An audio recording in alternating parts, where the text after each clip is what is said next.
داری ئەم ڕۆمان لەم ئێوارەیە یەکجار گەرمەدا ئەنجا بۆ دیداری ئەمڕۆ ئێمە میوانداری دوو بەڕێزمان کردووە کاک دکتۆر کاوە مەحموود و کاک سەرۆ قادر کە هەردووکیان لەبارەی ئەو قەیرانانەی کە ئێستا هەن چ لە هەرێمی کوردستان ناوخۆ چ لە نێوان هەرێمی کوردستان و بەغدا دەدوێن و دەرهاوێشتەکانیان و سەردێڕی سێمیناری ئەمڕۆ دەرهاوێشتەکانی قەیرانی بەردەوامی کوردستان دەبێت. ئێمە زۆر باشە سەر باسی بۆ دیداری ئەمڕۆ ئێمە بابەتی قەیران لە کوردستان لە ناوخۆ و بابەتی قەیران لە نێوان بەغدا و ئەو قەیرانانەی دەرهاوێشتەکانی و بۆچی وا بە بەردەوامی هەن. ئەنجا ئێمە یەک چارەگە دەین دکتۆر قەیرانەکە یەک چارە ئەوە لێ دەگەڕین قسەکەرەکان خۆیان دەستچیان بکەن دکتۆر ئینشاءالله لەوێ ئێمە یەک چارەک بە هەر کام لە قسەکەرە بەڕێزەکان دەین و دوایی دەرگا دەکەینەوە بۆ گفتوگۆ. زۆر سوپاس دکتۆر.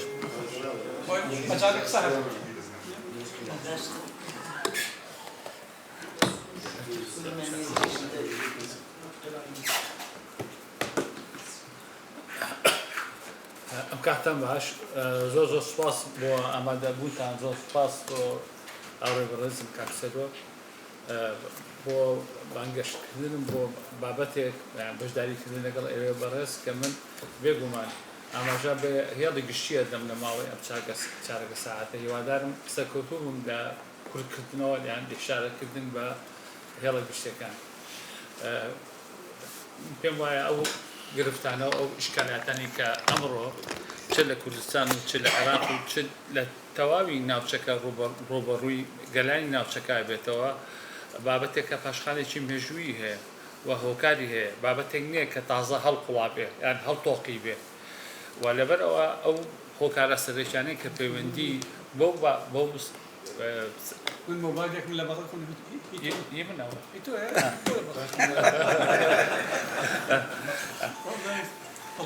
من ئەو قەیرانە پەیوەندی بە کۆمەڵێک ئیشکالاتەیە لەوانەیە من کۆم کردێتەوە لە 4-5 ڕەهەند. خاڵی یەکەم ئەوەی کە پەیوەندی بە گرفتی دەوڵەتەوە هەیە، ئیشکالاتی دەوڵەتەوە هەیە لە ناوچەکە و یەکێ لەوانە کە پەیوەندی بە ئیشکالاتی دەوڵەتی عێراقەوە هەیە کە توانین بڵێن لە عێراقدا ینی مەحەسەرەی کۆتایی بۆ چوونەکەم لە عێراقا نەک هەر گرفتی قەیرانی دەوڵەت هەیە لە عێراقا. ئەم قەیرانی دەوڵەتە ئەوەیە کە ئەو دەوڵەتە ناتوانێت مامەڵە بکات لەگەڵ فرە چەشنی نەتەوەیی، فرەی نەتەوەیی، فرەی تایفی و هەروەها توانای ئیدارەکردنی ئەو هەمە چەشنیەی نییە و توانای پاراستنی مافەکانی نییە. ڕنگدانەوەی ئەمە لەوە داهاتوە کە دەوڵەت چۆن دروست بوون لە ناوچەکەدا کە یەکێ لەوانە ئەگەڕێتەوە بۆ وەکوەزان بۆ ڕێکەوتن نامەی بڵێن سایکس بیکۆ کە بەشدارێکی تەواوی گەلانی ناوچەکە نەبووە، نەکرد گەلی عێراق نایب بڵێن گەلی عێراق یان گەلی کورد یان عەرەبی عێراق یان هەموو ناوچەکە داوای کە دەوڵەت دروستکەن و هەروەها ئەو نمونەیە کە دەوڵەت دروستکراوە دەوڵەتی نەتەوە بووە و کە دەوڵەتی نەتەوە بووە دەوڵەتی نەتەوەی باڵا دەست بووە. ئەم دەوڵەتە هەوڵی داوە لە ڕێگای داپۆسینەوە لە ڕێگای ئیستیبداد سیاسیەوە کە ئامرازێک بێ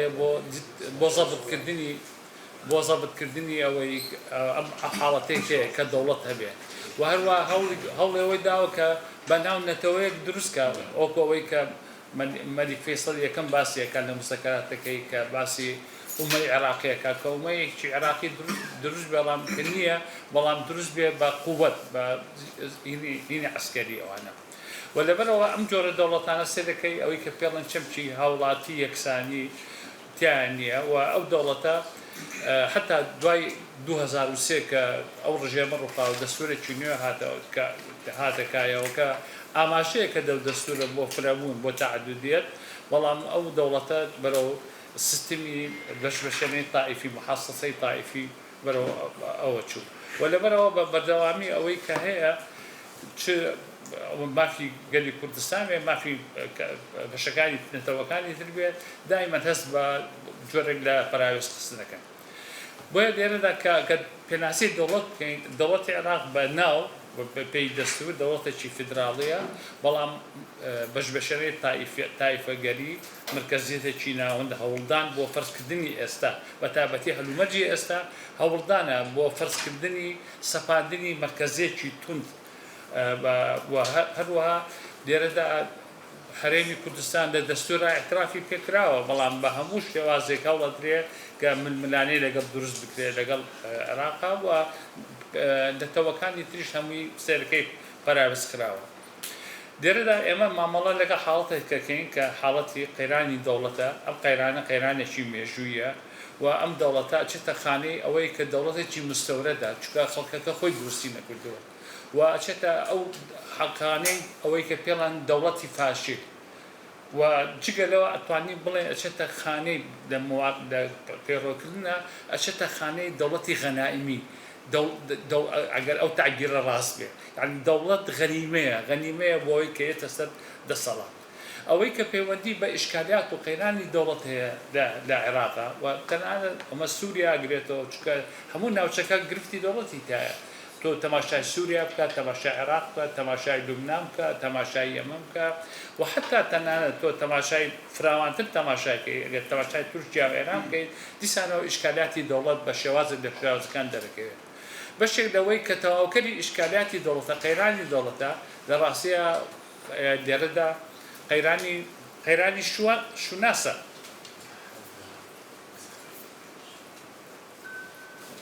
و قەیرانی شوناس لەوە دەرەکەوێت کە جۆرێک لە هاوسەنجی نییە لە نێوان ئەو شوناسانەی کە هەیە، یعنی طبیعەتی ئەو شوناسانە تەوازون نییە لە نێوانیاندا و لەبەرەوە شوناسێکەوە خۆی فەرزکە بە بەردەوامی خۆی فەرزکە بەسەر هەموو شوناسەکانی ترە و واشی دێدێ کە ئەم شوناسانە ڕشایی ئەوە ناکرێت، شوناسی زۆر ڕشایی ئەوە ناکرێت کە شوناسەکانی تر بۆعدێکی مێژووی هەیە و جگەلەوە بۆعدێکی کەلتوری هەیە، تایبەتمەندی خۆی هەیە. ئەم شوناسە ئەگەر بە فراوانی تەماشای بکەیت لە دەوڵەتە دەڕاستیە بەنسبەت عێراق دوو شت بەکاربێنم. یەکەمین شوناسی دەوڵەت و لەگەڵ شوناسی کۆمەڵگا. بەنسبەت تەسەووری منەوە ئەگەر باسی شوناسی نیشتیمانی بکەیت ئەو تعبیرات ڕاست نییە کە لە عێراقا باسی شوناسی نیشتیمانی بکەیەوانە، ئەتوانین لە عێراقا باسی شوناسی دەوڵەت بکەیت. بەڵام ئەگەر وردەکاری بکەیتە سەر کوردستان، من پێم وایە کوردستان ئەبێ بە چاوی شوناسێکی فەرعی مەحەلی لۆکاڵی تەماشای نەکرێت. بەنسبەت کوردستانەوە شوناسێکی نیشتیمانیە، چونکە کوردستان تعبیر نیشتیمانێکەکە. لەبەرەوە مەمانای ئەوە نیە ناو کوردستانە گرفت لە شوناسی نیشتیمانی کوردستانی نییە، بەڵام ناکرێت بە شوناسێکی لۆکاڵی لە چوارچێوەی شوناسی مەناو نەناوکەوانە شوناسی نیشتیمانی عێراقی تەماشای بکەیت. چونکە من بە قەناعەتی خۆم باوەڕم بەو دەستەواژەیە نییە، دەستەواژەی هەویەی وەتەنی عێراقی، چونکە لەو حاڵەتەیە ئەو حاڵەتە نییە. ئەو حاڵەتەی کە دەوڵەت ئەوێ وا تەفسیریکە و ئەوێ فەرزیکە لە ڕێگای ئیعادەی دووبارە بەرهێمەنانەوەی پێشتر کە هەوڵەکاتە پێشەوە دوای 2003 بەڵام بە بەردەوامی ئەوە دووبارە بێتەوە. گویا ئەو حاڵەتە لەوانەیە بەشێکی زۆرمان ئێمە کاتچینە دەرەوە لەوانەیە ڕوومان نێبێ بڵێن ئێمە عێراقین. خواخوامان من خۆم خواخوامە لێم نەپرسن تۆ ینی هینەکەت کوێیە، ینی ئەگەر ناچار بەڵێم وەڵام هەرێمی کوردستانم دا پرسن هەرێمی کوردستان لەکوێوە ئەوەی کە ڕوبەڕووی هەمووان بۆتەوە وا بزانوانە. بۆیە حاڵەتێک هەیە کە تاک هەست ناکە هەوێتێکەیە شوناسێکەیە کە تەمسیری ئەوەکە، تەنانەت شوناسی دەوڵەتەکەش تەمسیری ئەو ناکە. لەم حاڵەتە ئەگەر تەماشای هەموو عێراق بکەیت وەکو هەوێتی دەوڵەت سێرەکەی ئینتیما دائیمەن بەرەو تائیفە ئەچێ بەرەو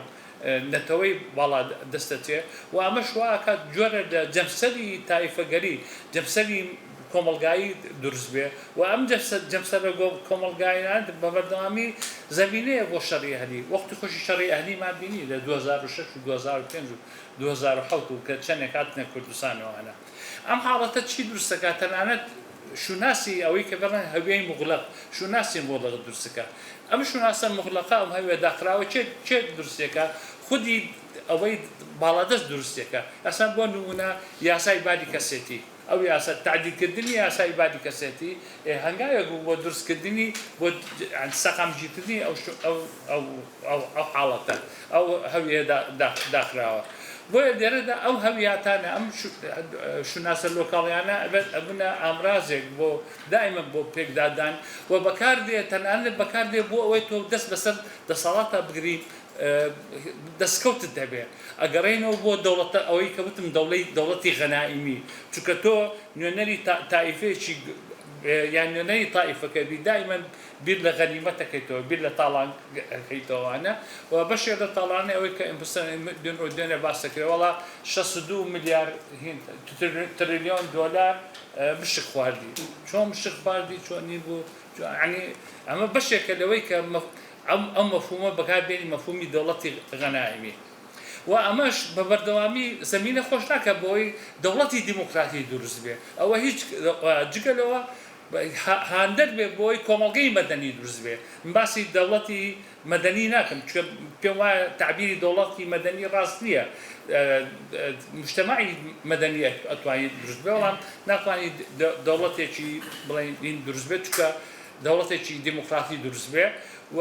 ئەو دەوڵەتی جاکاریە بێت دەوڵەتی بڵێن بەشداری بوون نابێت تەشارۆکی نابێوانە و ئەمەش بە بەردەوامی ئەمە هاندەرە بۆی ئەو شوناسەکانی تر بیر لە خۆیان بکەنەوە بیر لە زمانی مەساحتەکانی خۆیان بکەنەوە اینجا داوای حکومیزاتی بکەن داوای فدراڵیەت بکەن بەڵام شوناسی باڵادەست مەجال نادە بە هیچ شێوەیەک بۆی تر یعنی بۆ نمونە دەکەیەوە لە بەسڕات داوای فدراڵیەتی بەسڕاکرێت داوا کرا مەسەڵەن مەنتیقەی غەربی داوای فدراڵیەت بکرێوانە تەنانەت لە کاتی بەڕیادانی فدراڵیەت ئەو لە عێراقا بۆ نمونە بۆ کوردستان شاڵاوێکە بوو کە فدراڵیەت دابەشکردنی دەوڵەتە لێرەدا بۆ ئەوەی ئەمەی کە ئێستا هەیە دەجاتی ئەوەی کە پێداچوونەوە بێ خولیای زیاتر بەلەو ناوەندێتی ڕاهەیە یعنی ئفراتە کرد لە مرکزی لە ئیدارەکردنی لە سەڵاتی سیاسی ئەمەش وای کردووە کە ئیستقراری سەقامگیری سیاسی نەبێ وای ئەوەی کە پێڵێن پێکەوە ژیان پێکەوە ژیانە قسە نیە لەوەتی 2003 بووە زۆرترین چالاکی بگرێت لە هەموو عێراق و لە کوردستانە کرابێ باسی تەعایشی مشتەرەک و پێکەوە ژیانی ئەقەلیات کراوە لە حاڵەتیشیان نە ئەوە هەیە بە شێوەیەکی عەمەلی و سەبەبەکەشی ئەوەیە کە چکە بنیەتی دەوڵەت یارمەتیدەری ئەو حاڵەتە نییە و بە بەردەوامی بڕیاری سیاسی احتکارەکرێت و حاڵەتێک دروستە بێوە پێڵەن حاڵەتی اخترااب یعنی ئەو حاڵەتە نامەوەبوونە ئەو حاڵەتە اخترابە ئەوە دەتاکە ئەو اخترابە حاڵەتێکی سیاسیە ئەو اخترابەکەی مارکس نییە کە باسی اخترابی چینی کرێکار ئەمە اخترابێکی سیاسیە کۆمەڵایەتی ڕۆژانەیە کە یعنی تاک ڕۆژانە ئەستی پێەکە لەم حاڵەتە مامەڵەکردنەکە بە عەقڵیەتی مەرکەز و ئەطرافە یعنی بۆ نمونە کە ئێستا بەغا تەعاملەکە ئەو وا تەعاملەکە کە ئەو مەرکەزە لایەنەکانی تر ئەطرافە کە ئەمەش خۆشی لەگەڵ ئەوەی کە باسی فدراڵیەت و تەوافق و مشارەکە و تەوازۆ و شۆرەشتانی کە باسەکرا کە ناموجێ ئەم حاڵەتەی کە هەیە چی دروستەکە بەوەردەوامی قەیران دروستەکە یعنی بۆ نمونە تۆ لە 2014 تۆ تەماشا بکە کە خەلەلێک دروستە بێت لە هاوسەنجەکە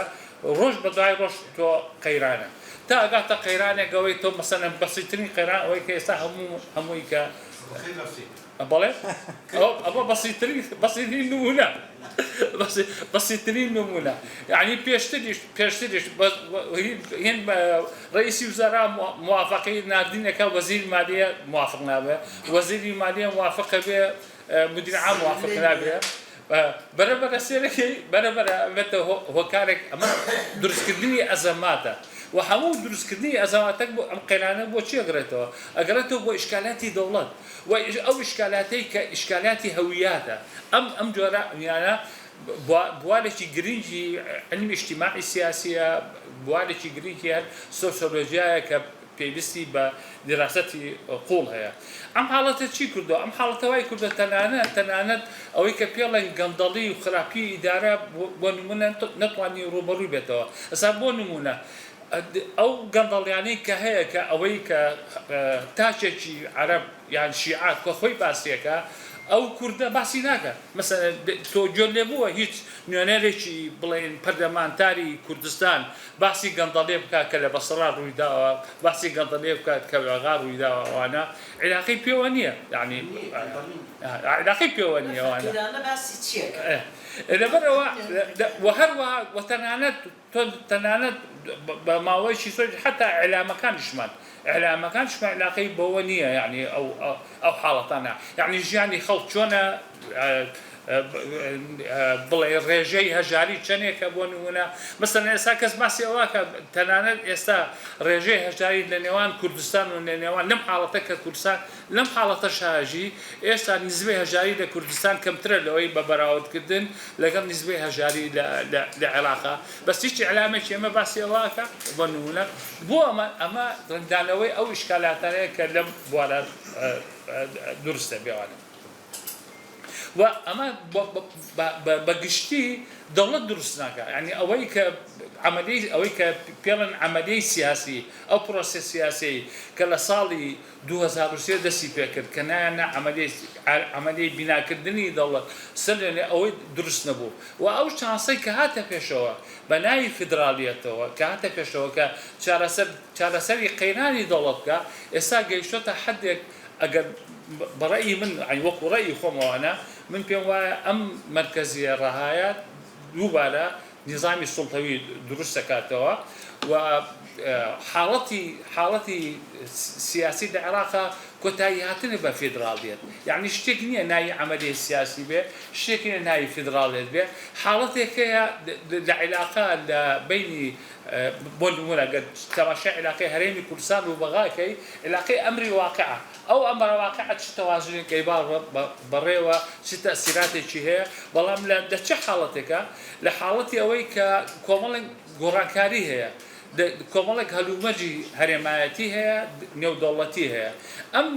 هەلومەرجە هەرێمایەتی نێودەوڵەتیە کارتێکردنی خۆی هەبووە چییە ئەو هەلومەرجە نێودەوڵەتی تازەیە هەرێمایەتی تازەیە یەکەمین ئەو گۆڕانکاریان نەوعانەی دوای 7 ئۆکتۆبەر ڕوویداوە ئەوەی غەزە سێمین چارەنووسی میلیشیات بینیمان میلیشیات بەرەو جۆڕە ئەوەی حەماسە ئەوەی حیزب اللهە ئەوەی شوێنەکانی ترەوانە تەسفیەکردنی نظامی ئەسەدوانە و هەروەها چارەنووسی ئەو چەمسەر هەرێمایەتیانە کە مەبەستن جەمسەری ئێران و جەمسەری تورکیایە کە دوای تاکە جەمسەری لە جیهانە دروست بن دوای هەڵۆشانەوەی یەکێتی سۆڤێتی دروست بووانە ئەمە لە هەمان کاتە لایەنێکی تر هەیە هەوڵدان بۆ زیندوکردنەوەی ئەوەی کە پێڵەن جەبهەی مقاومە یعنی ئەوەی کە پێڵەن جەبهەی مقاومە حەماس بەری کەوتەوە معناوە کۆتایەتەوە ئێستا هەوڵی زیندوکردنەوەی ئەوەشەیە و جگەلەوە کۆمەڵگەی نێودەوڵەتی توانای ئەوە نییە قەیرانەکان چارەسەر بکە قەیرانی دەوڵەت هەیە بەڵام ئەو قەیرانی دەوڵەتە دەژاتەوەی باسی نامەرکەزێت و فیدراڵی بکە نوێنەری ئەمریکا باسی دەوڵەتی مرکزیە کاتەوە تۆم باراک باسی ئەوەکە بیلادی شام دروست بکێتەوە بە عەقڵەتی دەوڵەتی مرکزی دیسانەوە ئەمە ڕەنگدانەوەی شکستی کۆمەڵگەی نێودەوڵەتی و ئەم حاڵەتەیە بۆ چارەسەرکردنی ئەم حاڵەتە ئەم قەیرانانە جگە لە بەردەوامبوونی دوژانەی شەڕ لە ناوچەکە شەڕ عێراق و شەڕی ئیسرائیل و ئێران و ئەو شتەڕە کۆتایی نهاتەوە بە شێوازێکی تر هەیە و هەروەها لە ئاسی جیهانە فرەجەمسەری خەلیکە دروستە بێت لەگەڵەوە و لە هەمان کاتیشە بۆ نمونە ئەوەی کە پێڵەن بزوتنەوەکانی پێشەوتوخوازی و ئاشتی و داکۆچیکردن لە مرۆڤ هەمووی لە تەراجوعایە لە پاشەکشایە واتە ئێمە کە باسی قەیرانەکانەکەین ئەو قەیرانەی ڕوبەڕووی خۆمانە بێتەوە لەم هەلوو مەرجانەیە ئێمە مامەڵە لەگەڵ ئەم قەیرانەکەین باشە لێرەدا چۆن ڕوبەڕووی ئەم قەیرانە ببینەوەوانە و هەرێمی کوردستان تەنانەت خەڵکی کوردستان پێم وایە لێرە لەگەڵ ئەو تەوژبەی کە هەیە بۆ ناوەندێتی ڕەها بۆ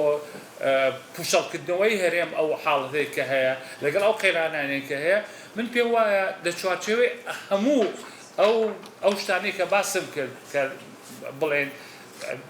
ڕەوشی ئیقلیمی و ڕەشی نێودەوڵەتی حاڵەتی ڕوبەڕووی دوو هینە بێتەوە دوو بژاردە بێتەوە یان بژاردەیە قوڵی هەموو شتێ بکە کە بژاردەی خۆ بەدەستدانەوەیە یان بژاردەی مقاومەکردنە لەم حاڵەتەیە ئەو بژاردەی کە ئێمەمانان ئەوەی کە ئێمەمانە هەڵی بژێرین بە بۆچوونی من وەکو شخصیاتێکی سیاسی وەکو شخصیاتێکی ئەوەی ئەکادیمی وەکو حزبی ئەحزابی سیاسی من پێم وایە بژاردەی مقاومەتە دێردا بژاردەی مقاومەت هەر بژاردەی هەڵگرتنی چەک نییە من پێم وایە بژاردەی مقاومەت چەند ئالیاتێکی ئەوێ بەشێک لەو ئالیاتە تۆ چۆن مامەڵە لەگەڵ بەغداکەی لەم حاڵەتە بەشێک لەم حاڵەتی کە تۆ مامەڵە لەگەڵ ئاسی عێراق بکەیت ئەبێ هەوڵی ئەوە بدەیت کە سەر لە نوێ تعریفی شوناسی دەوڵەتی عێراق بکرێتەوە ئەو شوناسە کە شوناسێکی فرەیی بێ و گشتگیر بێ و ڕنگدانەوەی ئەو واقعی هەمەجۆری بڵێ شوناسەکان بێ نەک تاکە شوناس بێ و هەروەها ئەبێ هەوڵێ ئەوە بدرێ تعریفی دەوڵەت جارێتتر بکرێتەوە وەکو مەشروعێکی وەکو پرۆژێکی مەدەنی دیموکراتی فرەیی و کار بکرێ لا مرکزیەتی سیاسیان فیدراڵیەت هەر لە کوردستانە نەبێ تۆ تەحالوفات دروست بێ کە فراوان بێ هەموو عێراق بگرێتەوە و کاری ئەوە بکرێت کە ئەوەی کە پێڵە چەخسازی دەستوری و مؤسساتی و ئەوەی کە قەزای پێشەکردنی دەستورە جێبەجێ دەستورە ئێستا ئێمە ماماڵێتەوە تۆ ڕای گشتی کوردستان بەس مەشغوڵی مەعاش بووە ئەیکوا مەسەلەن باسی دەستور بکە باسی جێبەجێکردنی دەستور بکە لەو باشە ئەم ئاراستەیە من پێم وایە ئەم ئاراستەیە ئاسان نییە بۆ ئاسان نییە چونکە ئەم ئاراستەیە تەنها لەسەر کوردستان نەکەوتووە ئەم ئاراستەیە لەسەر هەموو عێراق کەوتووە لە هەموو عێراقا ئەوەی کە پێڵێن هەڵگری کۆمەڵایەتی ئەوەی بڵێن حاملی اجتیماعی بۆ مەشروعی تەغییر بۆ ئەم ئاراستەیە لە حاڵەتێکان نییە لەبەردەمانە بەڵام معنای ئەوە نییە تۆ هەوڵ نەدی بەم ئاراستەیە ئیشکەی و ئەوەشمان لەبەردەما بێت کە دەوری هەرێمایەتی دەوڵەتی هەرێمایەتی لەم ئاراستەیە باش نییە دێرەدا بۆ ئەوەی کە هەرێمی کوردستان خۆی ئامادەکە بۆ ئەم ئاراستەیە من پێم وایە بێ نەجێکی سیاسی ڕێمەزێکی سیاسی نوێی هەبێ و بچێتە ناو تەفاوزەوە مفاوەزاتەوە فشاری سیاسی بکە و قووەتێکی مؤسساتی داخلی هەبێ و جگەلەوە تاکید لەو ماوادانی دەستور بکە مثل مادەی 115 116 117 120 دەستورە کە ئەمانە بێتە ناو ئێمە خیتابی سیاسی و هەروەها هەوڵی ئەوە بدا گۆڕانکاری بکرێت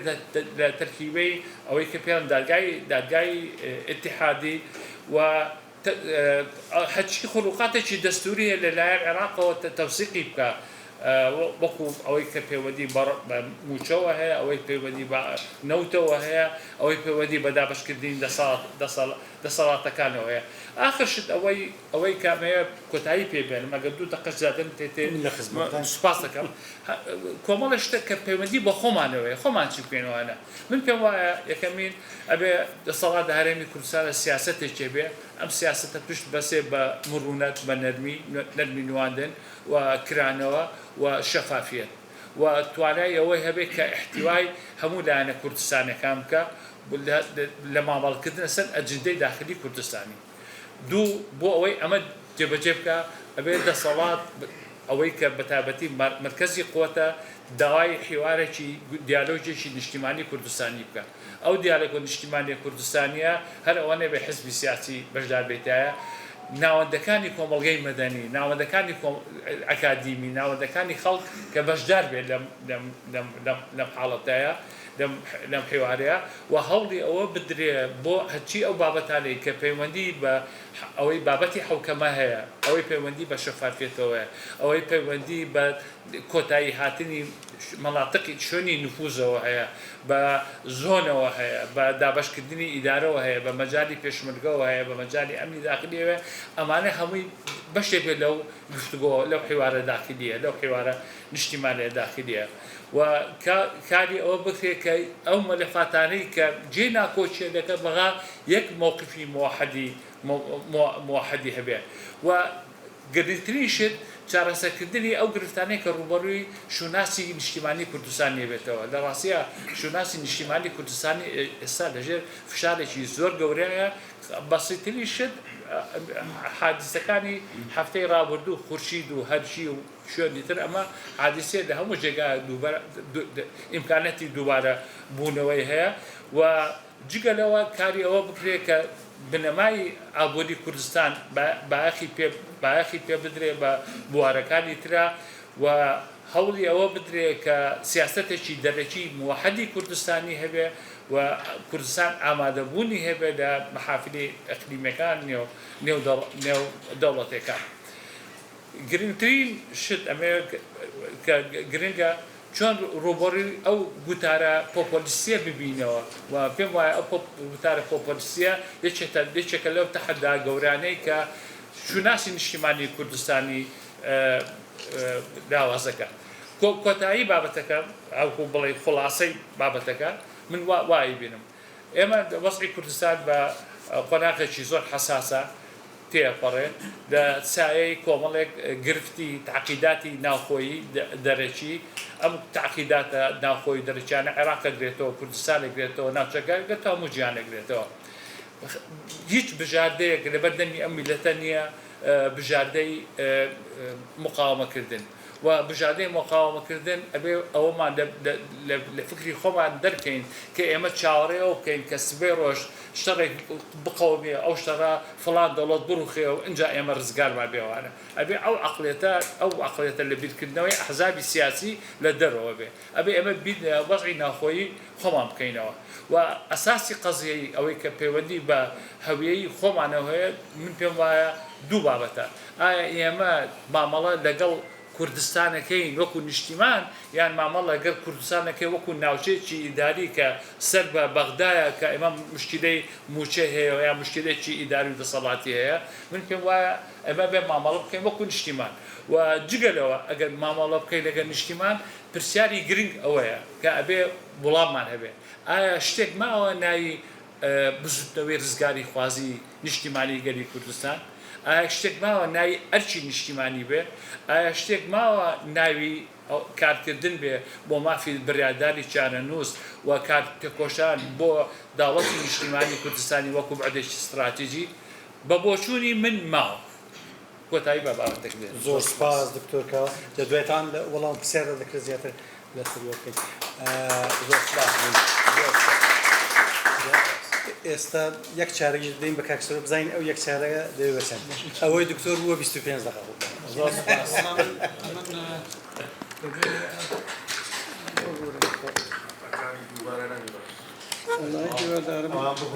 اختصارکردن فەنە هەموو کەسێک توانای ئەوەی نییە من لێچێکم ئەو توانایە نییە بە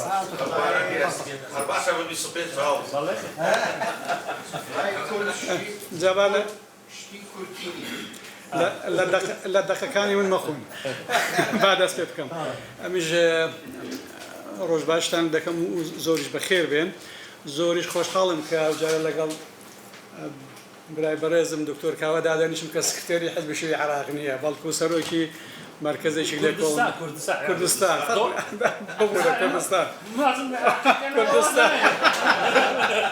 کوردستان زۆر خۆشتر و وازەختر و بێترسەر ئەو جارە قسەی کرد دەست خۆش بێت لە ڕاستیدا من هەوڵدەم ئەو بەشەی کە دەبێ هەندێک تەواوکەری قسەکانی کاک دکتۆر کاوە بێ ئاماژەی پێ بکەم ئەوژە وەیە ئێمە ئەگەر لە عێراقێکی وا شڕشەتڕێودا دەژین کە موئەسساتی دەوڵەت حقیقەتیش وایە زۆر خراپە دروست نابێ و بە دەژاوی تاریخی 100 ساڵەشیدا دروست نەبووە ئەی بۆ گفتوگۆکانی ئێمە لە عێراق لەسەر دەستورێکی وازەح بەهێزێکی گەورە بە پشتیوانێکی گەورەی نێودەوڵەتی ئەوە بوو بە 21 ساڵ ئێمە سەر ناکەوین لەوەی کە ئەو دەوڵەتە شڕ و شەپڕێوە کە مەجبورە بێ گفتوگۆمان لەگەڵ بکات بۆچی نەتیجەی گفتوگۆکانی هەرێمی کوردستان لەگەڵ عێراق سەرکەوتنێکی زۆر بەدەست نایەنێ وەختی ئەوە هاتووە ئەم مەوزوعە بیری لێ بکەینەوە مناقەشەی بکەین و ئەوەی کە پێی دەگوترێت تابۆ کەمێک کاڵی بکەینەوە ئەگەر مانەوە بەدا ئەو پرسیارەدا بگەڕێین ئەو ستافە سیاسیان ئەو سەرکردە سیاسیانێک کە لە کوردستانەوە ئەو گفتوگۆیە لەگە عێراقەکان و دەستورێکی وازەح لە بینی ئێمە ئەواندا هەیە و هێزێکی گەورەی نێودەوڵەتیش پشتیوانی عێراقیشە و هەندێک زیاتر پشتیوانی هەرێمی کوردستانیشە میکانیزمی ئەو گفتوگۆیانە چۆنن دائما لە علمی سیاسەتدا گفتوگۆ هەدەفی دیاریکراوی هەیە ئەگەر نهاتە دی لێ دەکۆڵنەوە بۆ نهاتە دی ئامانجەکانی ئێمە واقعینین ستافی گفتوگۆکاری هەرێمی کوردستان لە مەوزوعەکە باش سەرکەوتوو نییە ڕوانگای سەرکردەکان گۆڕدراوە بۆ ئەو ئامانجانەیە کە بە دوایدا دەگەڕێن گۆڕانکاری لە جۆری ژیانی سیاسی لە حزبەکاندا هاتوتە دی ئەمانە هەمویان دەبێ وەڵام بدرێنەوە یعنی ئینسان بیری لێ بکاتەوە شەردێ من ئێستا وەختەکە بە شێوە ناکە کە وەڵامی هەمویان دەمەوەز دەبێ ئەمانە هەبن کاتەکە گفتوگۆ سەر ناگرێ و لە بەرنامەی باشی ئامانجداردا گفتوگۆ ئەگەر سەری نەگرت دەبێ میکانیزمی گفتوگۆ کەسانی گفتوگۆکار گۆڕانی بەسەردا بێت ئەنجا ئەو گۆڕانە هەرچی هەبێەوە لە هەموو دەوڵەتان و حکوومەتەکانی ئیسەقامگیر ئەم بابەتە پەیڕەو دەکرێت ئەگە پەیڕەو نەکرا هۆکاری دیکە هەیە کە هەڵدەم ئاماژەیان پێ بکەم هیتریانەوەیە کە ئەو واقعا کە من باسی دەکەم وای کردووە کە میلەتی ئێمە ئاگادار نەبێ بۆچی ئەو گفتوگۆیانە سەر ناگرن لەسەر مێزی گفتوگۆدا حکوومەتی ئێمە یانە سەرکردایەتی سیاسی کوردان چ شتێکی نوێ دەخاتە سەر مێز کە معاملەی لەسەر دەکرێت یان قبول ناکرێت بۆیە ئێستا دەبینین ئەوەی کە پێی دەگوترێت ڕای گشتی میلەت بەگشتی بێخەبەرە بەڵام ناڕازیە کەم حاڵەتە واتیا ئەژین هیچ حاڵەتێکی باش نییە تەندروست نییە و پێویستی دیسان بە کار لەسەرکردن هەیە هی دووەمیان ئەوەیە کە بۆچی ڕێککەوتنی ناوخۆ لە هەرێمی کوردستان ناگا بە نەتیجەیەک ئەگەر ئەمیان لەگە عێراقێکە کە تەرەفی گفتوگۆمان زۆر جیاوازە خۆی دەبواە لە حکوومەتێکی دەوڵەتێکی دروست نەبووی لە ئاوازدا کە کاگەی دکتۆر کاوە باش ئاماژێ پێکرد حکوومەتێکی باش و ستافێکی شارەزای گفتوگۆکاری هەرێمی کوردستان بەسەر ئەواندا زاڵ و بایانی توانی بە ئامانجەکانی هەرێمی کوردستان بێنێتە دێ چونکە عادەتەن لەگەڵ دەوڵەتێکی پتەوی خاوەن موسەساتی بەهێز تۆ ناتوانی ئامانجەکانت هەمووان بێنێتی ئەی لە هەرێمی کوردستان بۆچی ئەو سازانە دروست نابێت من لە بیرمە کاتێک کە شەڕی ناوخۆ دەستی پێ کرد هەردوو شادڕەوان دکتۆر ڕۆژ و کاکفەلەکەتین کاکەیی وتارێکیان لە خەبات یان ناوی برایی بوو ئەو کات بڵاو کردەوە کە پارتی و یەکێتی بۆ نابن بە یەک بۆ شەڕەکان بەیەکەوە من ئەو کاتە چوومە لای کاکفەلەک بە حکمی نووسەرەتی و لە یەک تیپین لێم پرسی بۆ ئەو وتارەتان نووسی ئەمە ساتیرە وەکو ساتیرەکانی سەلام عەبدوڵڵا کە لە گوڵام بڵاو دەبێتەوە تینانە لە ناوەرۆکی بەرنامە یەکێتی پارتی هیچ خلافێک نییە کەواتە ئەم شەڕە لەسەر نیشتیمان نییە ئەمە دەمانەوێت ئەوە لەسەر پێشکەوتنی حکوومەت نییە لەوێ دەوەستم دیسان میکانیزمی گفتوگۆ لە بینی یەکێتی و پارتی لە بین بە ناوی دوو حزبی سەرەکی جێی پرسیارە چ شتێک هەیە کە بە درێژایی ئەو هەموو ساڵانە هەر سەری نەگرت خۆ ئەگەر لە بینی دوو حزب لە بەرامبەر بەرژەوەندی وڵاتدا نیشتیماندا خواست هەبن سەر نەگرن منطق ئەوەیە کە دەبێت لە منطقی سیاست دەبێت پاشەکشە لەو خواستانە بکرێت ئەگەر کەسانێک هەبن لەناو گفتوگۆدا تا ئەخیر نایڵن سەرکەوتن هەبێ دەبێ ئەو کەسانە زەخەتیان بخێتە سەر ناڵێن بە ئاسانی لە کوردستان قابلی گۆڕان و ئەوەنە بەڵام لە نێو هەردوو حەزبدا تاریخێک هەیە کە شخصی مناسب کەسی مناسب سەرکردەی مناسب دەنێرن بۆ ئەوەی کە فایلی گفتوگەکانی بە دەستەوە بێت تاوەکو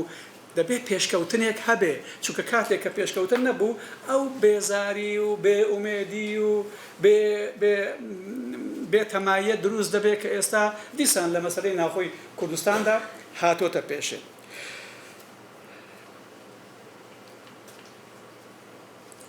ئەگەر جارێ واز لە عێراق بێنم ئەوەی کە لە کوردستان هەیە دەبێت پێشی عێراق چارەسەر بکرێت. ئەویش ئەوەیە دەبێت سەرباری تاریخی دوو حزب کە زۆر لێک جیاوازن بەڵام بەیەکەوە لەگەڵ حزبەکانی تر ئەم تەجروبەیە دەستی پێکردووە. ئەمە تەجربەی شەڕی ناوخۆمان بینی، تەجربەی شەڕی بە وەکالەمان بینی، تەدەخلی ئێرانی تورکی لە ناو هەرێمی کوردستان بۆ هێناندی ئاماجەکانی خۆیان وە کۆتایی ئەوەشمان هەندێک قۆناغ بینی قۆناغێکی پەرشنگدار هەیە کە مام جەلال و کاک مەسعود بەیەکەوە دادەنیشتن دەگەیشتن بە نەتیجە. ئەو میکانیزمە دەبێت کەشف بکرێت من جارێکی کەش باسم کردووە ئەو میکانیزمە دەبێت کەشف بکرێت ئەو ڕوانگایش دەبێت بۆ خەڵک تعریف بکرێت تا سیاسەکانی دوایش لەسەری بڕۆن. ئەم دوو شتەکە ڕووی نەداوە لە هەرێمی کوردستان چیمان بەسەر هاتووە؟ ناوچە دابراوەکان کە سەتا ئێستا ئەڵێن 150 کوردستانە هەر بە جارێک لە گفتوگۆ چوونەتە دەرێ ئەو پەڕی غەدر و دەستڕێژی دەکرێتە سەریان حکوومەتێکی بەهێزی هەرێمی کوردستان نییە کە دیفاعیان لێ بکە هەر گفتوگۆ نەماوە بۆی ئەم ناوچانە دەگەڕێنەوە یان نەگەڕنەوە تەجبید کراوە. دووەم بەشی کوردستان لە بەشی عێراقدا کە ئێمە بێجگە لە هەرێمی کوردستان دەبێت لە بەڕێوەبردنی ئەو عێراقی کە بەهێز نییە و ئێمە دەمانەوێت تێیدا بەشدارین کە بەهێزیکەین گۆڕانێکی زۆر خراپ دەبێت کەلیمەی خراپ بەکاربێنم ڕوویداوە ئەویش ئەوەیە وەکو نەبێ وایە یعنی ئەو تەرکیبەی نخبەی سیاسی و هەڵبژێردراوی کە لە کوردستانەوە دەچن بۆ بەغدا لە سەرۆک کۆمارە و هەتا دوا مۆزەفی کورد لە بەغدا لەکوێن چ دەکەن چ دەورێکیان هەیە ئەرکێکیان هەیە ئەرکەکە ئەمەیە کە پێیان سپێردراوە ئیتریان ئەوەیە کە ئەوەی کە دکتۆر کاوە ئیشارە پێکرد ئێستا هەموو کێشەی کوردستانە موچە دەنێرن ئەوان دەڵێن ناینێرین و ئەو چی پێ دەڵێن یاریەمان پێ دەکەن کە لایەقی هیچ ملەتێک نییەوە. ئایا ئەوە بەهێزی عێراق و شارەزایی ئەوانە یان لە عێراق شەپڕێوتر سازانی سیاسی و جۆری بەڕێوەبردنی حکوومەتە لە کوردستاندا؟ ئایا کێ ئەزانێ وەفدی ئێمە لە گفتوگۆ لەگەڵ عێراقدا چی باسەکەن؟ شارەزان خبرەیان هەیە؟ ئەگە سەرکەوتون کوا سەرکەوتنەکان؟ ئەگە سەر نەکەوتون دەبێ بێتە جێی باس یعنی حکوومەتێک دەبێت مەسئول بێت لە بەرامبەر ئەو ئەرکە نیشتیمانیە کە هەیە کەنجینێ حکوومەت مەسئول دەبێت لە بەرامبەر ئەرکی نیشتیمانی خۆی کە چاودێری هەبێت پەرلەمان هەبێت کە پەرلەمان نییە. ئەوە جیا لەوەی پێشەوەی پەرلەمان نەبێ لە وڵاتی ئێمە تەرکیبەی ئەوانەی کە دەژنێدەن بۆ پەرلەمان گۆڕدرا یعنی لە سیاسی محەنەکی شارەزای دڵسۆز هاتنە سەر کەسانی وابەستەی ئەرک پێسپێدراوی نادڵسۆز هەمویان نا بەڵام تێیدا هەیە نادڵسۆز بەو مانایە کە ئەرکی بەڕێوەبردنی حکوومەتێکی باش و چاودێریکردنی ئەرکی و ئەندام پەرلەمانە نییە هەر بەلاشیەوە ناچن هەروەکو چۆن ستافی هەرێمی کوردستان لە بەغدا بەدوا ئەو شتانەی خۆیەوە ناچێت نە لە پەرلەمان نە لە حکوومەتی عێراق. ئەوی تریان نەتیجەیەکتر هەیە کە ئەوە لە ئەم بەڕێزانێکە لە علمی سیاست باشدارن ئەزانن ئەوەیە کە ئەو کات گفتوگۆ و سیڕا دەکەوێتە سەر بەرژەوەندی و بەرژەوەندەکان ئەگە عسکەری بن ماوەی کەم کۆتایی پێدێ ئەگەر سیاسی بن بە ئینتیخابات کۆتایی پێدێ ئەدیگەر لەوە تێپارێک بوون دەبتە بەرژەوەندی مادی و مانەوەی بەردەوام کەواتە گفتوگۆ لەسەر سازان دەکەوێتە بواری ئەوەی کە هەردووکما بمێنین بەڵام کێشەکەمان لەسەر ئەوەیە وەکو کە دڵێن گفتوگۆ هەمووی بۆ بە سەفر یعنی هەمووی من دەیبەمەوە تۆ دەبێ بیدۆڕێنی کە ئەوەش سەر ناگرێ بۆ سەر ناگرێ چونکە لە کوردستان هیچ هێزێک نییە نەتیجەی سەفر بەسەر تەرەفی مەقابلدا بسەپێنێ و وای کرد کە هۆکاری دیکە بێتە مەیدانێ و ژەوەیە دەستی ئێران و تورکیا لە ناو هەرێمی کوردستان بەهێزتر بێ و سەرنجام شەڕیان بێتە ناو هەرێمی کوردستان بێ ئەوەی ئەوان بەیەکەوە شەڕ بکەن نەتیجەیەکی تری کە هەیە کشانەوەی خەڵکە لە سیاست ینی خەڵک ئێستا سیاست بە پیشەیەکی خراپ ئەزانێ کە تەنیا بۆ دەستکەوتی دوو زۆن ئیش دەکەن و حزبایەتی لە حزبی شۆڕژگێری خاوەن ئامانجەوە خەریکە دەستکاری دەکرێت بۆ بەگشتی 1 و 2 و 3 بۆ حزبێک کە بنەماڵەکان سەرکردایەتیان دەکەن و بنەماڵەکان بەرژەوەندی بنەماڵیان هەیە بەرژەوەندی سیاسیان نییە ئەم تڕاستەی کە لە کوردستان هەبوو دەوترا بنەماڵەی بارزانی تعریفێکی هەبوو کە ئامانجی نیشتیمانی هەیە ئێستا لە کوردستانە بنەماڵە ئەوەندە زۆر بنە هەر حزبە و بنەماڵی خۆی هەیە و کوڕەکانی خۆی و کچەکانی خۆی و دەوروبەری خۆی دێنێتە مەیدان ئەم وای کردووە کە سیاست ینی هیچ شتێک بە ناوی بزوتنەوەی بە ناوی ئامرازی سیاسی لە ناو کوردستان بۆ بەشداری هاوڵاتیان تقریبا نەمێنێ یان خەڵک نەیکا یان لێ بکشێتەوە شەرعیەتی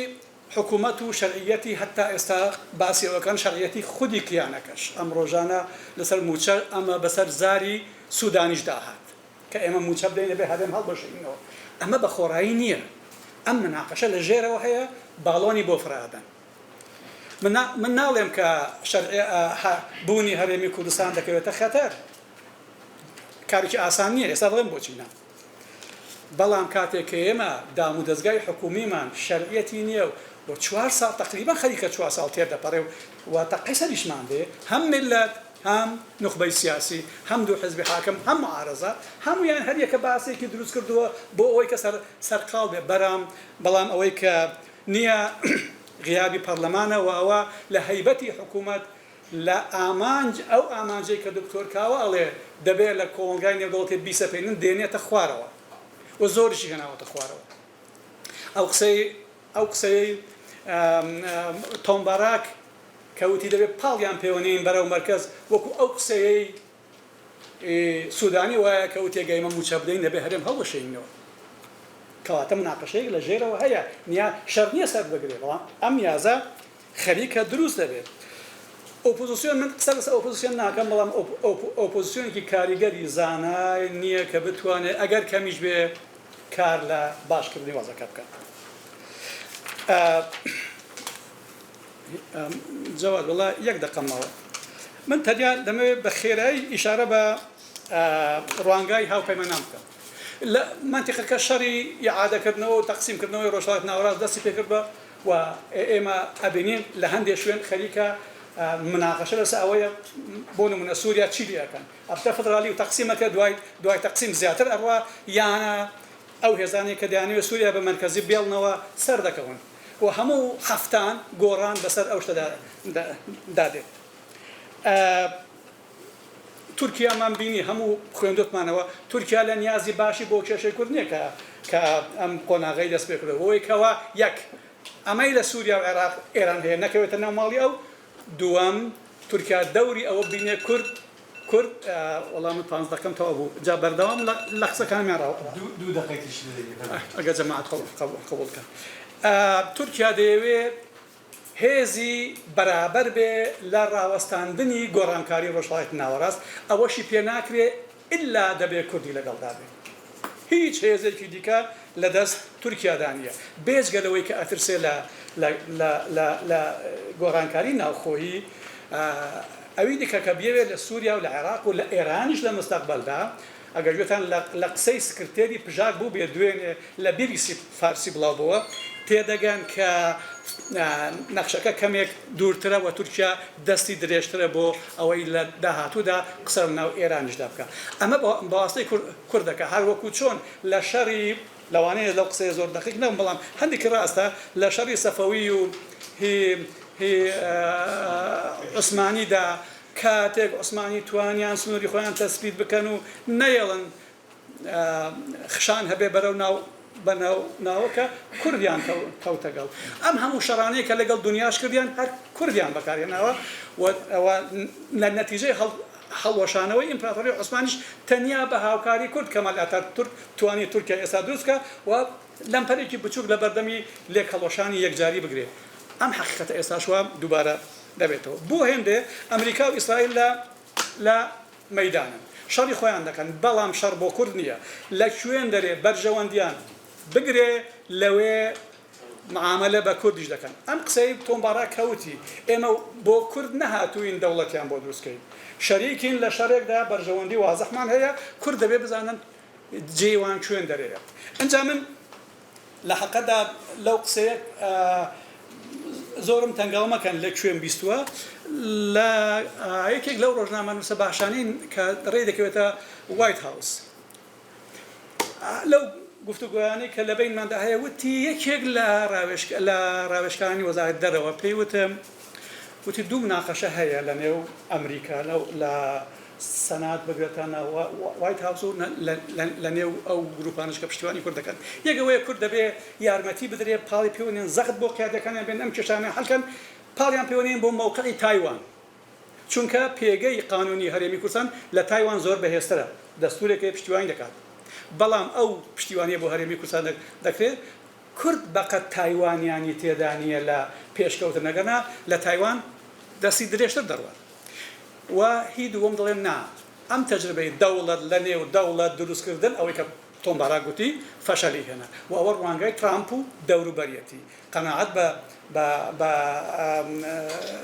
سەنا بێنن و بە ئەوەی کە پێی دەگوتێت دەوڵەتی بڕیاردەری ئەمریکا کە کورد پشتی بەر نەدرێ بەڵام پاڵی پێوەنێن بەرەو مەرکەز چکە نەخۆی پێ بەڕێوە دەچێت نە لە بینی خۆیان پێک دێن نەدەزانن لەگەڵ بەغدا کە جارێ نمونونەکەی سەمپڵی ئەوان بۆ قسەکردن نەدەزانن لەگە بەغدا پێک بێن کەواتە ئەمانە بۆ ئەوە نابن دەوڵەت لە دەوڵەتیاندا هەبێ بەڵکو ئەوە باشترینەوەیە لەگەڵ یان دابین تا دایانجێڕنەوە بۆ مەرکەز و لەو حدودەش بەرژەوەندیان دەستنیشان بکرێت لێرە دەوەستم ئەمە چیرۆکی ڕۆژنامانیش نییە وەلا زاری زۆر کەس شووە لە پیادەکان دەردەچێت ئەوەی ترێن ئێرانە ئێرانێکی بریندار لە جەبهەکەدا شکا ئەوە ئەبینی بەڵام ئێران لە کار نەکەوتووە و ڕوخانیشی مسۆگەر نییە دەتوانێت یەکەمین منتیقەی کە دەبێت دەستی بۆ درێژکا خۆی پێپارێزی ئێرێ کە ڕێگە نادا ئێرە بەشی ئێمەی پێوە ماوە هەروەکو بینیمان لە دەڕۆژ دوان ڕۆژ پێش ئێستا باڵۆنی چانفرەدا لە سلێمانی کە بۆ دوایی لێرە کە ئەتوانین ئەوەی کە پێشدان کردومانە بیکەین بەشی ئێمە ساڕۆخیان ماوە و هیچ هێزێک لە بینی ئێمە و ئێرانیشدا نییە کە بڵێ کاکە نایڵێنەوە و ئەم زەختە بەکاربێنین بۆیە بەم ئاڵۆزەی کە ناوەوەی هەرێمی کوردستاندا هەیە بەم کێشەیە کە لەگە بەغدا هەمانە بەو بێ لێک تێنەگەیشتنەیە کە لەگەڵ ئەمریکا و ئەوروپا هەیە پێڕاگەیشتنێکی خێرای دەوێت مەسەلەکە نەسیحەت نییە واقعەکەیە کاتێکە لێ پێڕاگەیشتنێکی خێرای دەوێت پازێکی گەورەی دەوێت بەسەر بەرژەوەندی حزبی و شخصی و بنەماڵەدا بەهاویژرێ و حکوومەتی هەرێمی کوردستان لە دوو حکوومەتی کە ئەنجا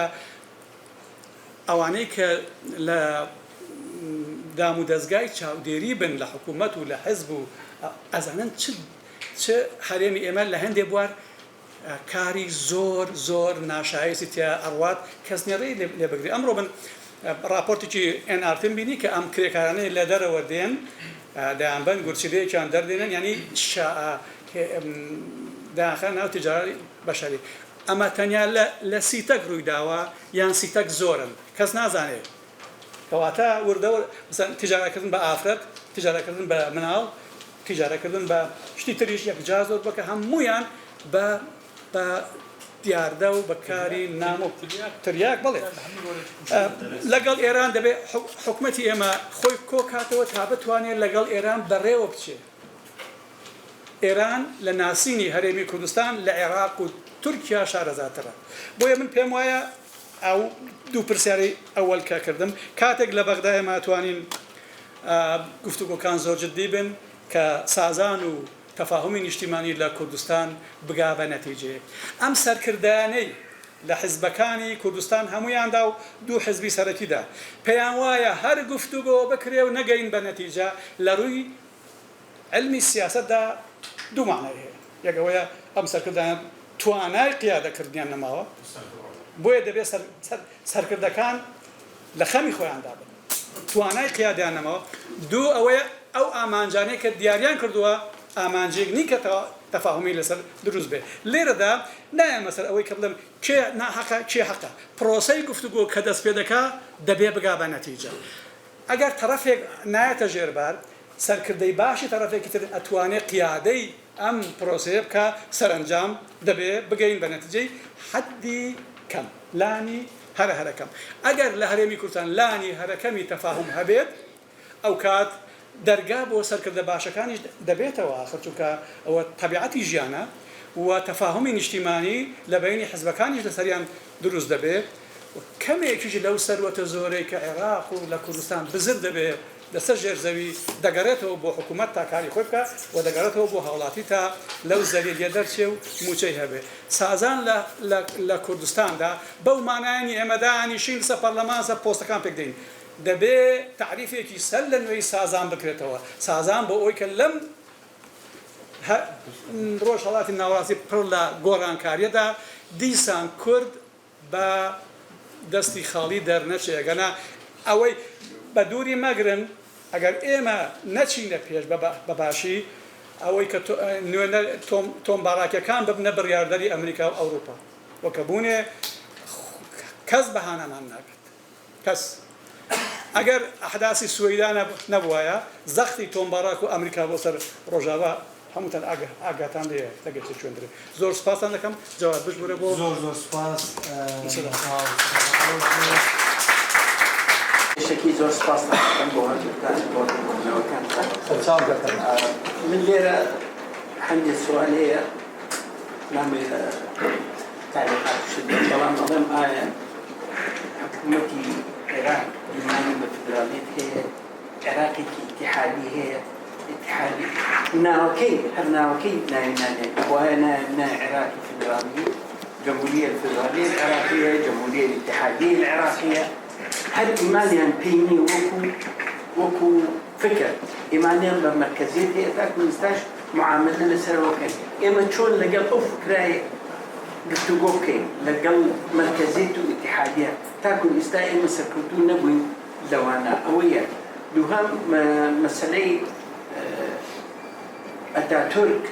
كسيجي كدول للوزان لدو هزار بستوسيا كمدعي كردوا كرد بالتي نوصل بلى نصل كملتي كأعزاني ذاتي كيوان همو مدعي ملا إمكانيتي نيانا كإداري خوارك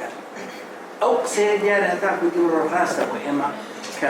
كاكسرو بحسيكي إما سكرتو نبوي لزوجتا كاكتور أماجي فيها إن تشيمان يبيكي آية كرد براستي إمكانيتي برني دولتي نيا يان أتوانين إما خمان ببين برقاو. هو سؤالي تيجي ولا السؤال الأخير كومنتي أخير سيدكم من هي وكوتا آية مفهوم شخصيا كبحثي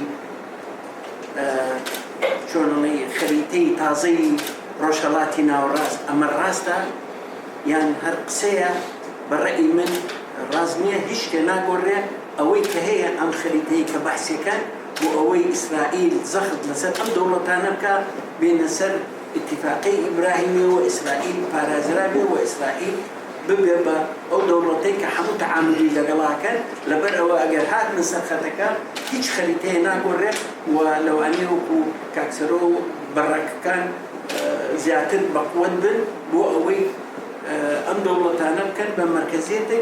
وأقصي كتوم براك دي لخرية ونهار ولو إما كما ناقشة هجوم راسلي عند كونغرسمان لأمريكا قصي لسكرة وإسرائيل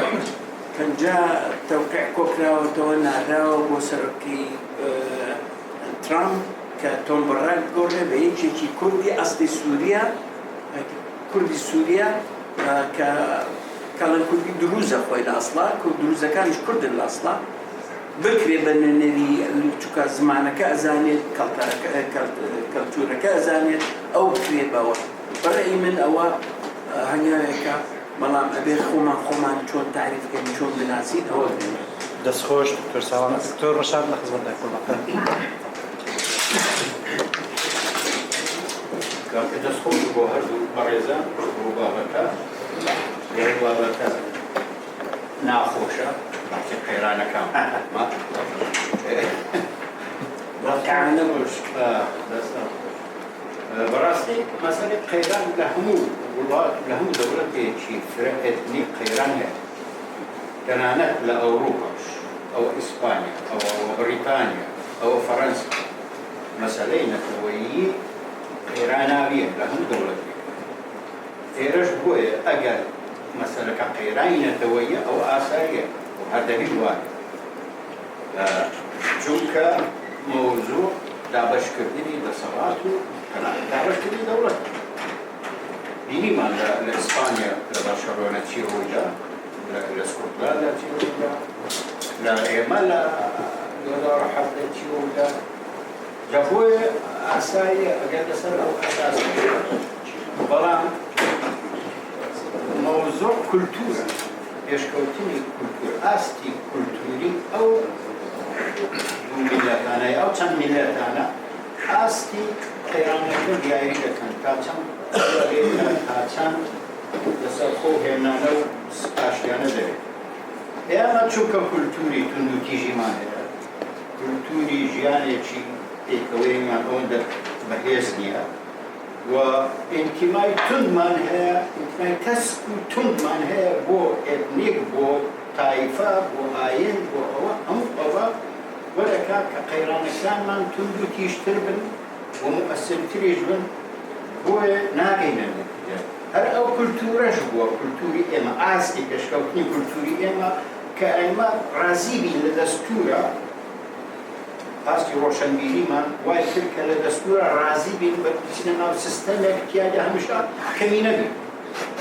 کەمی نەبین هەموو قەرارێک لە دژی ئێمە دەوێت بۆ ئێمە بۆ ڕازی بوون چەندیش کەیفمان بۆ هات کە ئێمە عەقلە گەورەکانمان چوونە بەغدا و دەستوریان داڕشت کەچی ئەو ئاستە سادەیان نەبینێ کە تیادا تۆ کەمینەی لە سیستەمێکی پەرلەمانی تۆ کەمینەی ئینجا مۆزوعی تەمانەت هەموو بوارەکانی دەگرێت لەسەر مەسەلەی شانەکانی کاسڕۆقی طبعا کولتور ئەوەیە کولتوری دروستکردنی شان لەسەر ئەساسی ناسیایەتی و خزمایەتی و نزیکی و دڵسۆزی ئەوەیە نابێت بگۆڕدرێ ئەندامی شان ئەوە نابێت دەبێت هەر هەمان شان بیجار دەچێتەوە بەغدا هەمان شان بۆ هەمان بابەت و بە هەمان نەتیجەش دەگەڕێتەوە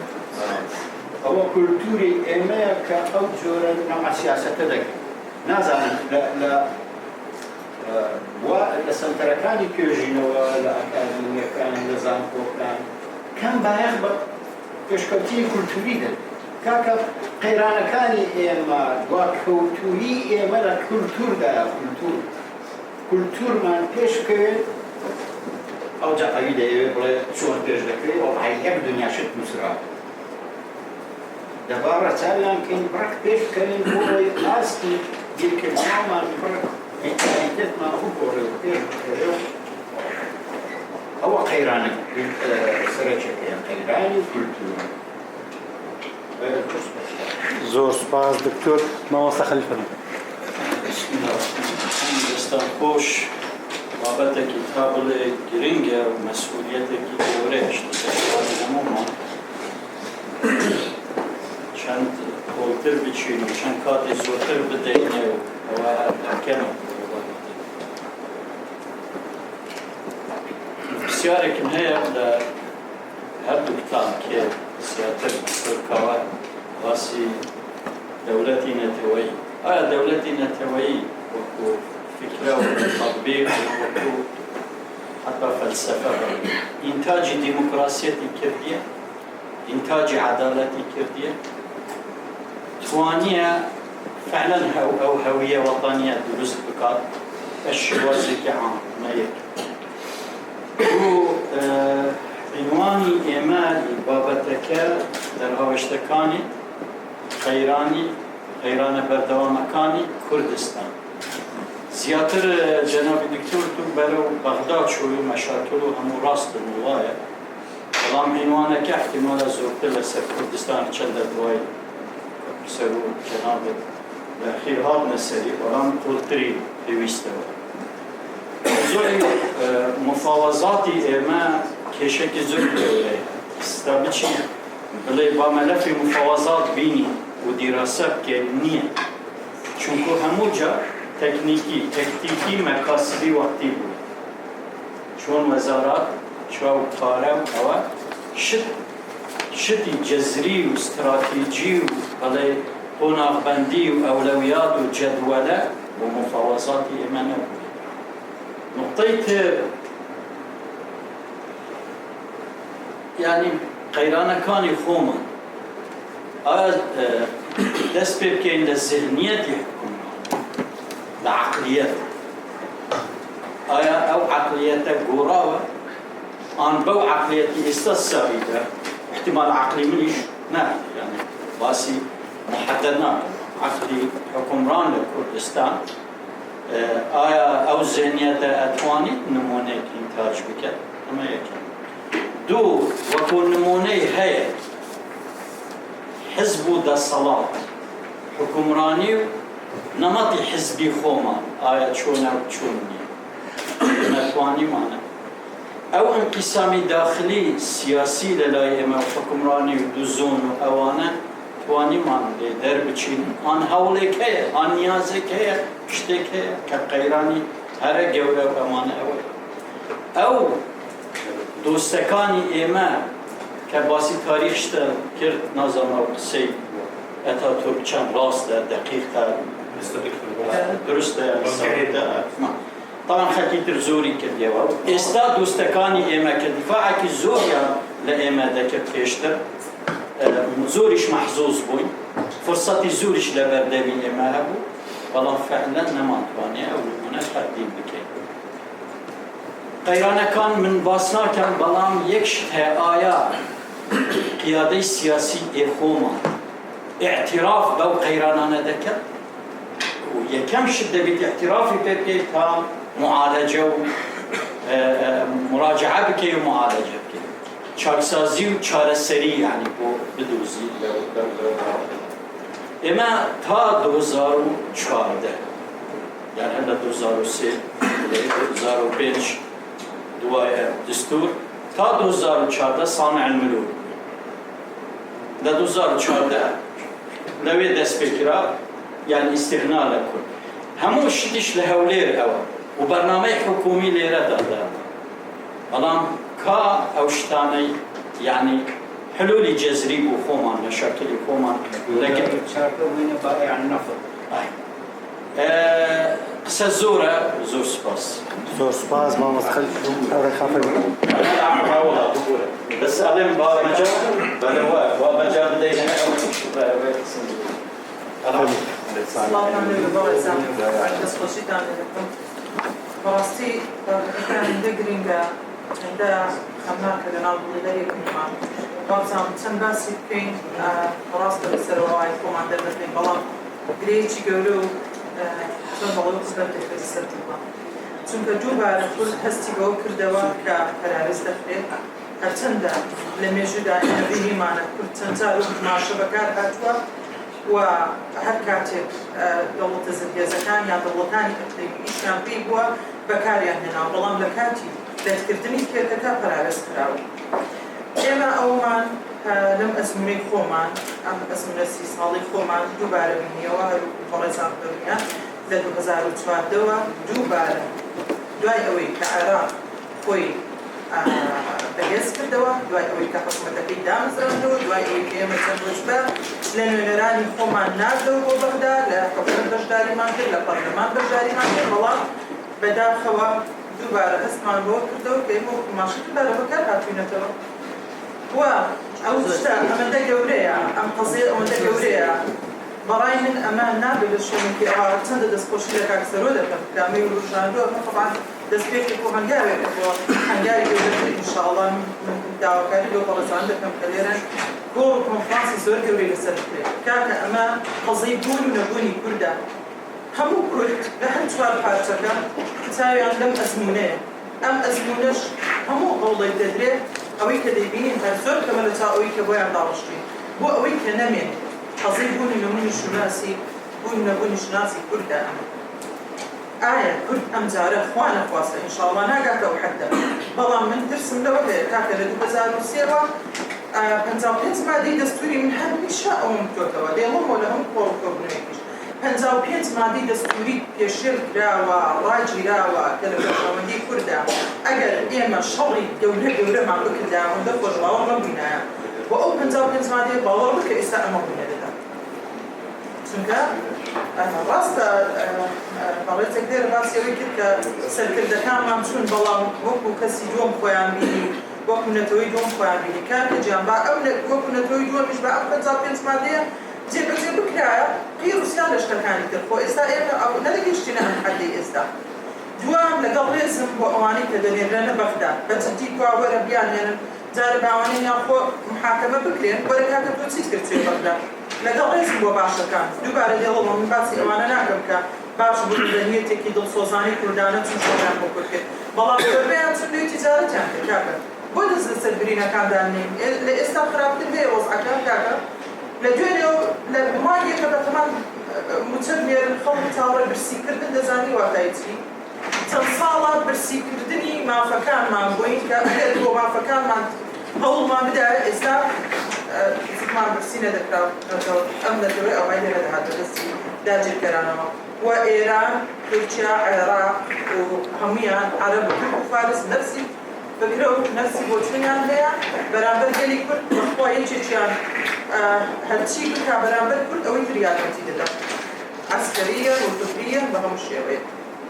و ئایا ئێمە چی بکەین ئێستا خۆ کاتی ئەوە دابنیشین کاتی ئەوەیە یەک بگرین کاتی ئەوەیە دانیشین حەلوە حلول پێشکەش بکەین چونکە ئەمە بڕوە لە دەستمان بچێ هەتا کوردمان هەیە 100 ساڵی توش نابینین دەستخۆشیتان لێ دەکەم بە هەردوو بەڕێزانە پرسیارەکانە و بۆ دووبارە نەبوونەوەی ئەوەی کە لە ڕابردوو لە مێژوودا ڕوویدا ئایا چی بکرێت چی بکە ئێستا هەر لەم هەفتەیە چی بکە لەم دوو ڕۆژەدا چی بکات دەستخۆشیتان زۆر سپاس ئاڕێن خان زۆر سپاس لە شەشی سپاس جەنای دکتۆر کاکسەرۆ فرمودەی جوانی پێغەمبەری هەیە صلی الله علیه وسلم دەفەرمێ لا يبلغ المؤمن من جحر مرتين نابی لە کونەشی دوو جار پێت بۆ بدرێت بەڵام بەداخەوە کورد نەکرد دوو جار هەزار جار من عقليتي ئەوانەی ئێستا دەسەڵاتن لە بەغدا من ئەوانەی کە لە معارەزەی بووین کاکسەرۆ دکتۆر پێچی شارەزا 96 ئەم شەشی بەسیط هێنەوە 96 ئێمە وەفدی کوردستانی لە تارا بووین لەگەڵ محەممەد باقر حەکیم دانیشتین لەو کاتی محەممەد باقر حەکیمەوەی کوشتیان لە تێنزەف ئەو کاتی سەرۆکی گەورەترین هێزی شیعەی عێراق باسی فدرالیەت کرا زۆری پێ ناخۆش کودری کورد فدرالی هەبی لە عێراق يعني هو كيس زوج جمالية هو صالي بس صالي سنة كم 96 كمعارضي الشيعة لتاران كتبون أو كاتش زوج خرابو كيودي كان العراق يعني صدام لقد إيران بين زوج خوش بوكاتي براسي أو فيلا بدري استباس لكن بدر وبدر سياسة كسيانية ما أبوهم يخرج إشكال عملات بنان أو وزع الشر أو كاتبو لو وضعيه كردي بيقابلنا فكراتي كردي بيقابلنا لكن هو هيس أولية كباس سوريا جاكيت هذا ما شدوا لقبل قرفتي قولي كرد سكرداتي كرد بدايتي شكيبا أو ديك دابرانك قولي كالنيوان دا صلاة كردية سكرداتي سياسي كردية أو سببي قولي قرفتكاني كرد دا يستا وفدا كان آخر زال أو وفدا في توزك يك منوشي بوديانو لبو بغداي وفدي شكيبا تبزودا لبو العراق لبو تركيا حتى يستجدوا لبو امريكا لبو اوروبا او بابتا لناو كرد يقلان بتو كرد ناقاد امات وبراسي كردش اگر ساوريا هذوك انجليم لكاغني سيلفاني كلا يقلا لو كان بزديش يعني ولا شيء سباس لكم بيني يعني داناني عمق ما لبغداد او يكنزور معارس كان يستاي لصلاتي انا يعني هريم كردستان بالشين لنا كل بيخوان بارس عمق ما لبغداد باوركم عمق ما لبغداد عقبا لا هوليره لسليمانيه لدوك لا كردستان قال كردستان بخوان نبي كردستاني خلي ويخوان نبي بخوان نتصور كنا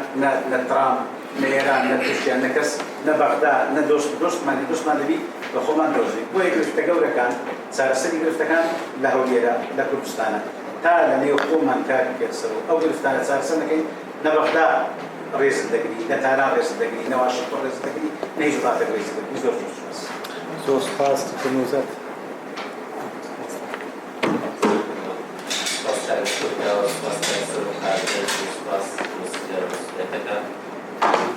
پرسیارەکەم خالی سەرەکی کێشە کانی عراق جنایە کێشە لە بنیانی دەوڵەتەکەیە کە ناتوانێت ئەو هەمووان نەتەوە بێکات جیاوازە کۆمپیوتەران کێشە لە سیستەمەکەیدا هەیە پرسیاری بووە چۆن ئەو کێشە ڕیشەیانە چارەسەر بکرێت ئایا گۆڕینی سیستەمەکەیەک لە کاتێکدا عێراق ڕابردوودا زۆرینی سیستەمەکانی قوتاب کردووە لە سیستەمی پاشایەتی هەر لە سیستەمی حکمی سەرباز لەسەر دەمی عەبدولکەریم قاسمدا هەر لەسەر دەمی سیستەمی ئۆتۆریتاریانیزم و سیستەمی دیکتاتۆریەتی بەحسیەکان ئەوە سیستەمەی ئێستا کە سیستەمێکی پەرلەمانی فیدراڵیە ئایا پێویستەکە کە سیستەمی فیدراڵی ئێستا بەهێزتر یان بیگۆڕین بۆ سیستەمی کۆنفیدراڵی یان شۆدا چارەسەرەکەی چارەسەری کۆتاییەکە عێراق پێویستەکە دابش بوون لەسەر چەند دەوڵەت دکتۆر دەست خۆش پرسیارێکم هەیە بەڕێزیان هەرکان جواب ئایا مۆدلی اتحادیە ئەوروپا یوروپیان یونیۆن چونکە داوەدبوو زۆر کەسی ترێسا لەسەرەوە دەسەرش دەکەن کە لەوانەیە مۆدلە بکرێت بۆ کێمکردن گرژی لە شەرق وڵاسەت ئایا دەکرێت مۆدلێکی وا بۆ شەرق وڵاسەت بدۆزێتەوە نەجێتی ئەوروپا لە مۆدلێکی وەکو یەکێتی ئەوروپا کە لە دوای شەڕی عالەمی دوای دروست بوو دەکرێت مۆدلێکی وا دروست بکرێتەوە لە ڕۆژهەڵاتی ناوەڕاست يعني إسرائيل وإيران العراق السنوية يعني لجات مدرك سروي نتوايتي به سروي ناسيوناليزم به بوي كلا رجاي بازرگاني به رجاي هر اكثر كتير سروي نتوا بتواني ثقافي ناشكل دەست خۆش ذلك الاتحاد الاوروبي اوروبا كده شرع عالمي دەست خۆش جامعة عربي لما أتي جامعة عربية والله يعني نتوا كان دوري انا لو كلا نجات پرسیارەکەی شتێکی ترە من تێگەیشتم زۆر سپاسان دەکەین سپاسی تایبەتی کاکسەرۆ دەکەین هیوادارین ئەو مناقەشاتە بوازرێتەوە نەک بەس بەینی کورد و کورد لەبەر دکتۆر کاوە زۆر بەحسی هەویاتی کرد و هەویاتی نیشتیمانی و مەسەلەی ئەزمە و قەیرانی ئێستا قەیرانەکەش پێکهاتەکان و تەعایوش ئەوە بووە وەکو ڕەسم گوتی ئەوە 20 ساڵانەی دەبینی هەزار مەنظەمات بەناوی پێکەوەژیان و پێکەوەژانی تێگەدەن نەک بینایی دەکەن تێگەدەن زۆر خەڵکیش کە مساهمەی کرد خەڵکی على أساس بروفيشنال مع الأسف دورة سلبي هبوا لهم مسائلنا بين دو فلسفي كسرو فلسفي أم وادر يوم فلسفي دكتور كاوا دو فلسفي جاوز يكيان حقيقي وشفاف ويكيش بس فلسفية مجرد إيمان إنما تواني كائن تجارة سرق بوهي كشيء كردستاني كشكاني كردستان زور بعد استراوة هما نواراسي ما هي نوبي كاكسرو بتأكيده شو لسرو متيبر مسألة دوري نوبا بتعبتي لقل بغداد مفاوض كردي جي كدكتورش تأكيدي كردوا جي نواني بسنا مفاوضات باب راسي زيادة إيمان كراكي هر أواني كرزمان عربي جنازاني هندك يعني إيما زمان أساسا المفاوض زور أساسا من بوسط الشيوعي استعلاقاتي زور بقول بالروادة بنفسها هي لناشي على استزور بها ناني فيصل قدعي أو صادقون وجماعة يعني جاهد كردة كان أواد دليل تاكا بايق لا يتنوى إيما كردستان ما نعرف كدراني اعترافي ناكي ما نخوي الاستقلال خوي نصا أو قصة لنا وكوبنا كرايا منش دزانم دخل كاني تروك وحكيم حاجتين بالضبط من دانشتهم لنا ديوان السياسي حاجتين وتي خوي ما بغنين هم زاري باري عن نبي هي ما خو بغنين باري عن نادك ابو اساني وتي ثاني معامري بغرق اليوم ذكر وتي دبي اول بدل استراتيجيه خوي عم بغرق العراق او استراتيجيه بوني مسألة تعايش وهويات وتنوع وهما تشري كده كردستان تعبير لي منعكت تعبير لمكونات نعكت براسي هشتا إسا بغدا اهتمامي لديك لوقت رجيمو إسا جناب كردستان اهتمام نادم اهتمام نية بمسألة كأنت أتو كنغبي وطني هي نغبي أكاديمي هي باشا دصلا حزب سريكان قوتي عزيز يجتيو بارتي تحولي مسألة دكم حزب كاري تريش تحولي دكم لبر إيما أو ترسيكل كردستان هيا لدو هزار وحده ما عندن ماندا ويقلوا أنا أمن كقولتم منا وزادم دو براميا آزاد وآماد وان سربخوي كردستان يباشا من وكم كونتي بسيطي بسيطي كسينية بشتينية من سريكم لو يستا إيما قيرانة زور يعني برسي خلق قيرانة زور قوري بصيبني وكوكا دكتور قوتي بصيبني ناولا زور قوري إما سي ما تشاوري دكين ورا إعلامي كنتي بتايبتي إيد صلاة إعلامي كل بروتو تمشاور كينه بيجرك هاتيها بكيت خوي بقى قصيني ومعلومات وردك ومعلومات نشر دكا بأوي أصل أساسي من مجرد كهي أي ساحة كردستاني دكان دروج مسافر دكان زور سباس زور سپاس کاک مزدم دو بسیار ما کاک مهدیو دایی بخشن پنج آخر بسیار قبل آخر کس والله شو اعتيادي کاک مزدم بەڕاستی بە دەکەتان بابەتێکی زۆر باش بۆ وێن دەستان خۆش بێت کارێکی باش من دوو جملە یعنی چونکە بابەتەکە هەر یەک بابەتە باسی بخێران لێ دوو جملە لێ تەوزیحێک بدەم دوای پرسیارەکەم یەکێک لەوانە من ناگەڕێمەوە پێشتر یاخود دەستێوەرگانی دەوری قیمی ئەوانە هەمووی واز ئەوەی سەرنجی ڕاکێشان ئەوانەیە کە پرسیارتان کرد ئەو وەختانەی ئێمە بۆ بێ ئامانجێکەوە ئەو نوێنەرانەی ئێمە کە لە بەغاری شێتان خەریک بچین من دەتوانم چۆنڵێ یەک زانیاریە ئاوەیەڵە زانیاریی متوەقعی دوو بۆچوونی خۆم ئەو دوو شتەتان بۆ شەڕ یەکیان ئەوانەی ئێمە کە دەچنە بەغدا ئەوەندەی خەریکی تەوزیرکردنی ئامۆزا و پورزا و ئەم شتانە شتێکی کە ناکەن دووش دەزانم خەڵکێکی زۆر تەعینەکە بە پەنجاوەرەقە و بە سەد وەرەقە و ئام جۆرانە وە باڵگام بێت حەسەی خۆیان هەیە بۆ ئەو جۆرە تەعیناتانە ئەوە جگەرەوەی هەندێک ئیمزا هەیە بە پارە ئەکرێ بە دژی کوردی پارێکەن بۆیە ئەوە چاوەڕێی هیچیان لێ ئەوە ئەندام پەرلەمانە باڵێ بەڵێ ئەوە چاوەڕێی هیچ ئەوە وەزیرەکان خەتەرتر ئەوە چاوەڕێی هیچیان لێ ئەوەی کە سەرناگرێت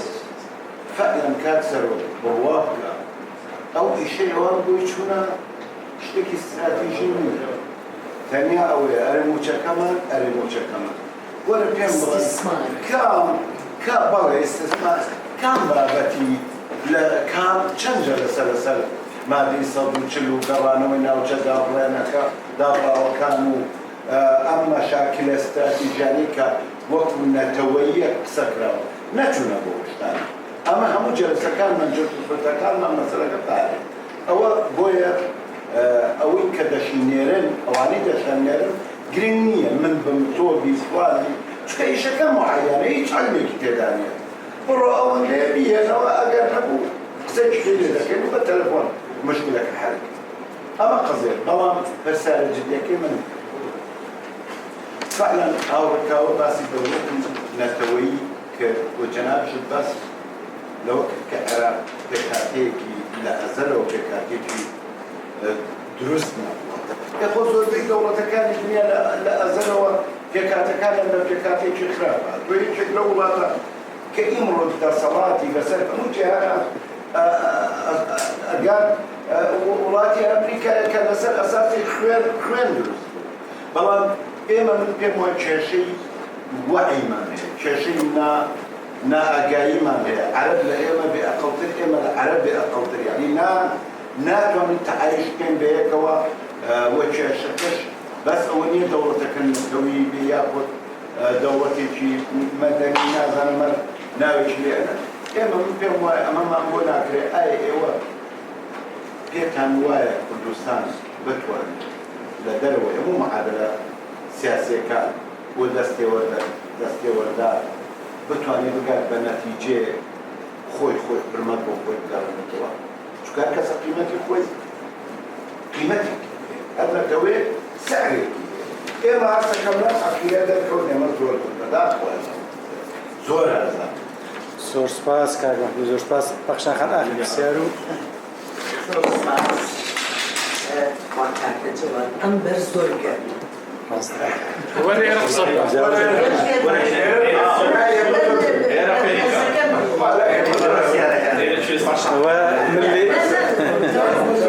بەشی تەکنیک لی مەسئولە وڵای ڕاست دەکەم ناجاو بێعەدالەتی هەیە ئەو لای سەر جارە بیگۆڕ نامە جێگەم ئەوە سێ ساڵ دەستان خۆش بێت کاک دکتۆر کاک سەرۆ کاکە جەواد من بە مەسەلێک دەست پێ ئەەکەم یادی بەخێر هەموو جارێ هەوڕە عەزیز محەممەدەی لە زۆر ناسەرا کابرایەک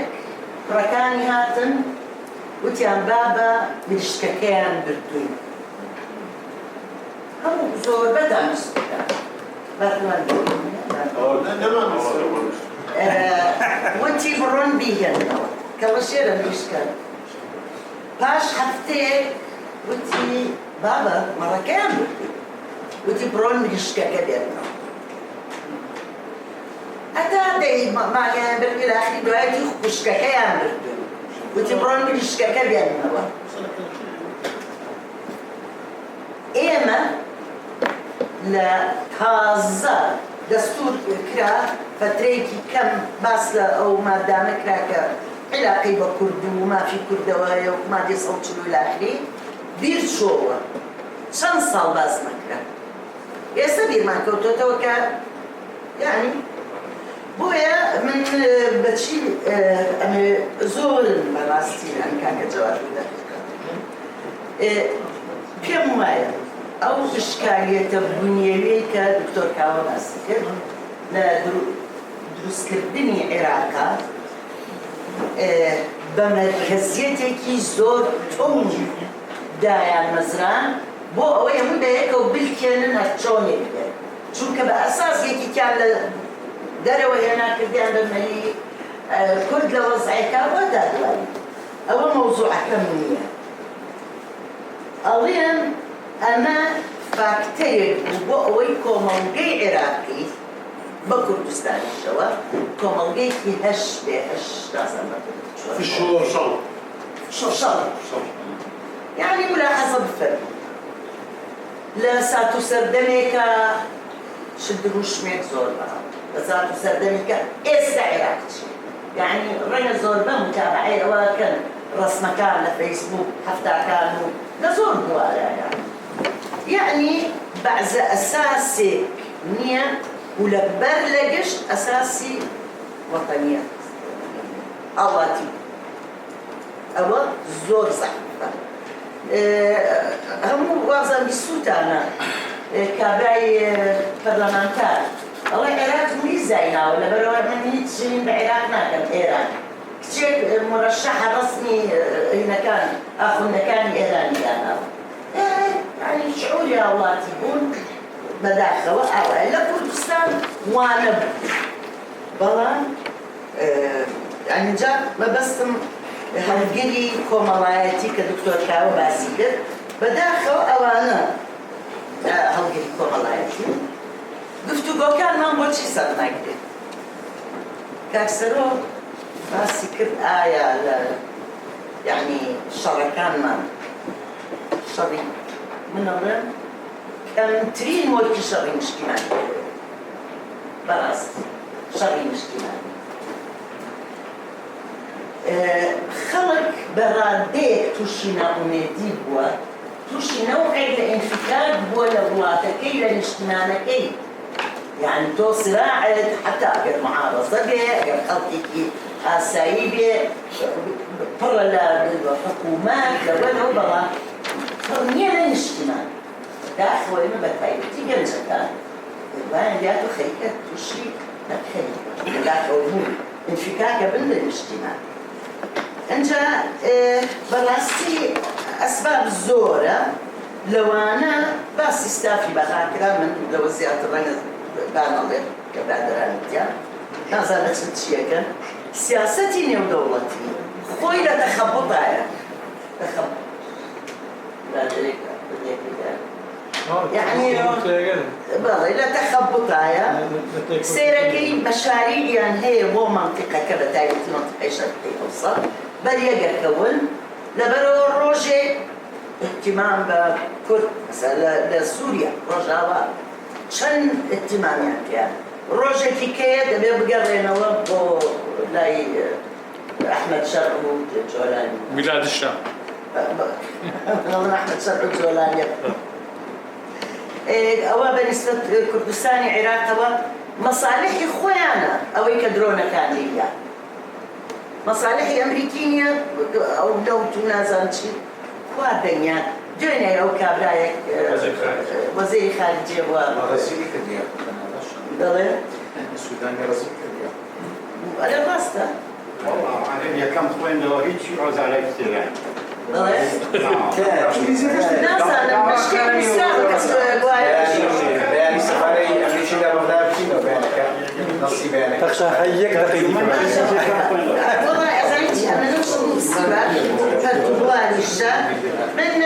دكتور كعبة اقتراحي كرد الحوالي الاجتماعي والتحليل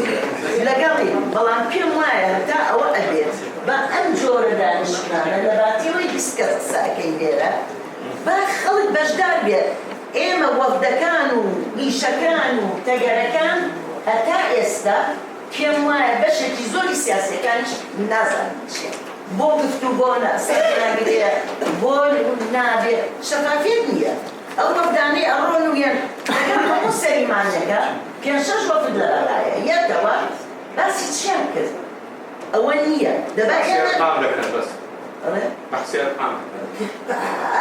سەر لە خەڵ دەشەوێنە بۆیە پێم وایە بە ئەمە دەبێت ئەرکی ئێمە ناتوانم یعنی سەر لەناوەوەیە لەگەڵ عێراقا و پێم وایە نەشاتی یعنی تعاملی نێودەوڵەتیمان زۆر تا بڵێم کاریگەر نیە چونکە گەر کاریگەر بێ یعنی هەر ئەوەی کابرایی لەگەڵ سووریەکان وا ئەڵێ یەکێکی کە لێرە وا ئەڵێ ئەبێت تێبگا یعنی چی بگەڕێرەوە ئیندیماج بکە لەگەڵ عێراق یعنی چی بگەڕێرەوە ئیندیماج بکە لەگەڵ سووریا يعني أبين تيجي طبعا أنا لا ما أو ما نيو زوج باص زۆر سپاس تا نادەستەکان خۆش بێت ئێستا ئێمە بەس دەدەقمان ماوە باش دێ معجزە بکەین دابەشی دەکەین یەکی پێنج دقە بۆ پێنج دقە ئینشاءالله دەرسین ئینشاءالله خوارشمان هەیە لێش دەکەین فەرموو ئەو پێشێکی زۆر سپاس بۆ ئەو تێبینانەی کە ئەو زۆر سپاس بۆ ئەو تێبینانەی کە باس کران ئەوان من ئەو بابەتە نزیکەی وەزانمە 1946 کەلیمەیە هەر برادرێک بێوێ ئەتوانم عنی بە ئیمێل بۆ بنێرم ئەگەر هەیەوێ عنی لەبەردەمێ بە چونکە من عنی ئەو ماوەیە ئەوە نەبوو هەموو بابەتەکە باسکەمەوانە ئەمە یەک دووەمین سەبارەت بۆ زیاتر باسی عێراقەکەی من پێم وایە من نمونێک بۆ باسکەم ساڵی 2016 برادێکم لە جامعە دەمێک بوونەبیم لە فەڵەساژی داوەتی کردم بۆ معرەزێک سوپەر لەوحاتی بیکاسۆ بوو هەموو لەوحاتە ئەسڵەکەی لو حي اشتيابو لو حكى ناوي فركبو لو حكى اگر تماشای لو حكتك لكونجي شي لو حكى كشك مليك كشك توزا سنجي بدربو بلمي اشتيابو شاخي تابو لا قجمني شي لو حكى شي رشبو وكو عاصمان تعربو ويشي لو بري لو حكى تماشاي او تاريك من بيوا ابي تماشاي مو تابلو كبكين وبيشو لنا تابلويا بابتش سرچيه بابتي سرچي كرد ذكر العراق اشكالاتي دولت برايي من رايبين اشكالاتي اساسي دولته ومشكلات اساسي دولته في ودي باشكالاتي ديسان او كبيرن شو ناس اشكالاتي شو وهي وكالي سرچي دبر وكالي سرچي كهيا لم حالته وكاله كدولته وكان سيستم السياسي بقري او شواذ يتبشوا او حالتي برادر باسي نمونه اتحادي اوروبي ممكن نمونه اتحادي اوروبي ما بس تجاوزي هويان نبو شو ناس نبو يعني هدف اتحادي اوروبي او نبو كشو ناس شار سري قضيه شو ناس كا شو قضيه شو ناس اساك ما ولا لاوروبا ما مصا اشاره بيقر او كاتالونيا زور واضحه لا باس زور واضحه وانا الاتحاد الاوروبي رندانوي او كبيبل بروسيد جلوباليزم بو او كاتا بيشوا او انا وشكل لو كشون كيش يندرس به كيش عبوري بقوة درس به لتك أمريكا ولتك برين يابان كتحكم كان باين أما إيش شكل اشتسر الشكاني أما معناه أولية بابة عبورية كبابتي سياسية كخوينا يعني كوحدة أوروبية درستك بتشن معاهدة ماستر كتبيشوا بتشن قناعك تبارك لا كردستان كمال يعني بور له رجالاتنا راسا كمال الشد باسكرا باسكردني فوزاي خلاق كباسكرا كوندريزا رايز باش يقول لوي كمعالجه شارسري بلين رجالاتنا وراسك اتفاقيه ابراهام عين الشوازك كباسي تجارتك او شتيوا الشوازك بو عقليته حتى او بوشوني او جالان باسي كمال ديمقراطيكا لان رجالاتنا واس ديسانو عراسيك بو حالته ليردا اگر اشتكى فراوان كينوا چینی كان سروشي اميداري گشتي حزب الشيوعي چين باسي چركه كات ناوي چمچي كومالگاي چارنوسي هاوبشي مروفايتي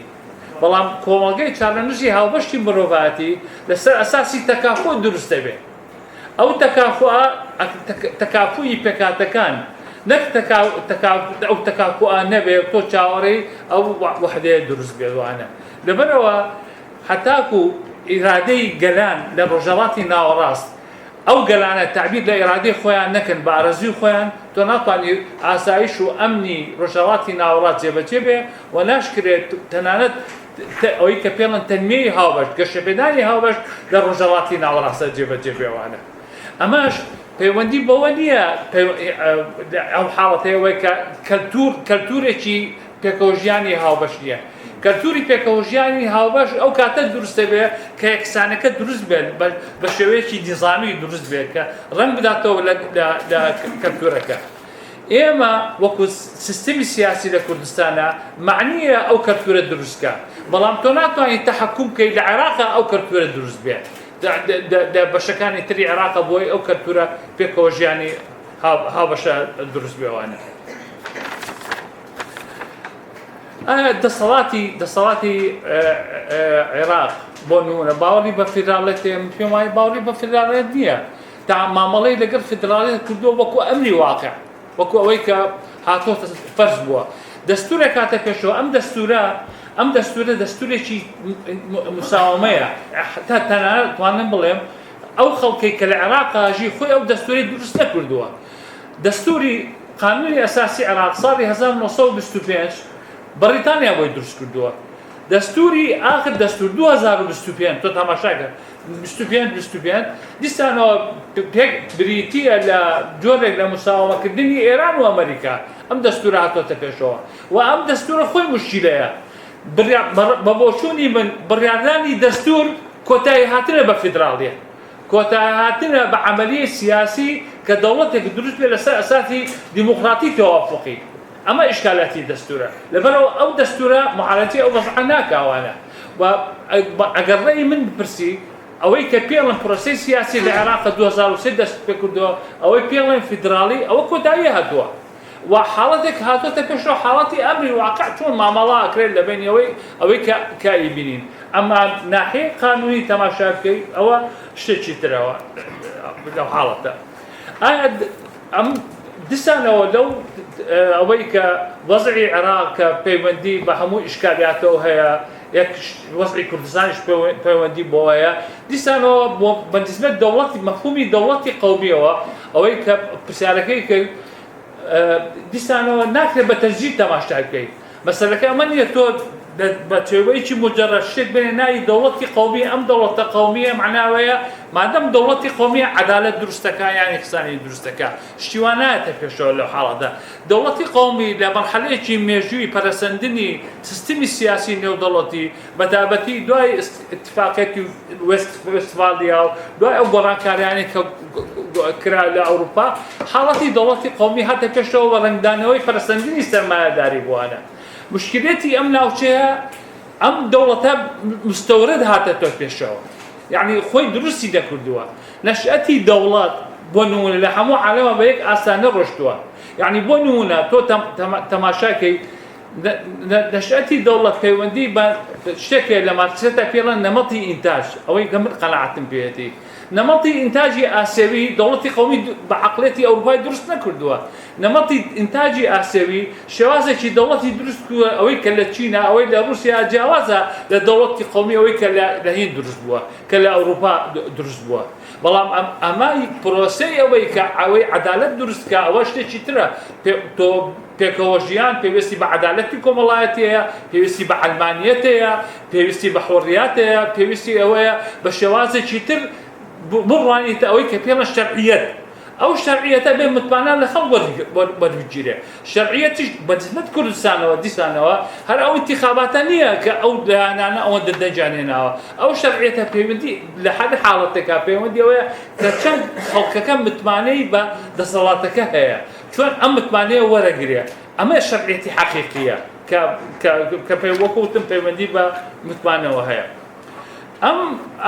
ام بابتانا او كبيوندي بفرس كردنوها يعني بو نمونه باشا داوا كان كبقرينو بو مركزيات باشا قرانو بو مركزيات اشكاليات كان درست شارستركا اشكاليات كان بو هاتو تبيشوا او اشكاليات انا لم منطقه لنا وشي رجلاتي هاتو تبيشوا بو هي مركزيات هاتو تبيشوا بو هي عقليتي او هاتو تبيشوا بو هر بروسيه ديسانوا باراك باس توم باراك باسيبكا ترامب باسيبكا بو عقلته باسيبكا بروسيه كم نينيا برهمينيا لو حالتها دي سانو دوباره كنوي استبدالي سياسيه لبروا اوش رجاء داخلها لبروا يمش ناكري بجاته كمان لو رجايا كوي كينوا دولتنا لو دولات وكوي كهيا يعني الى قرانوبو دولتي مركزي بقرينوبو اساسي خومان اما معناه وني تو بياني دوله درستكي يعني بياني يجي بما في براداني شاننس والله تو عندي بابتي هنوكيه وبروته بتوا لمفاوضات لقى بقى مش تشتري لمفاوضات لقى بقى الراسيه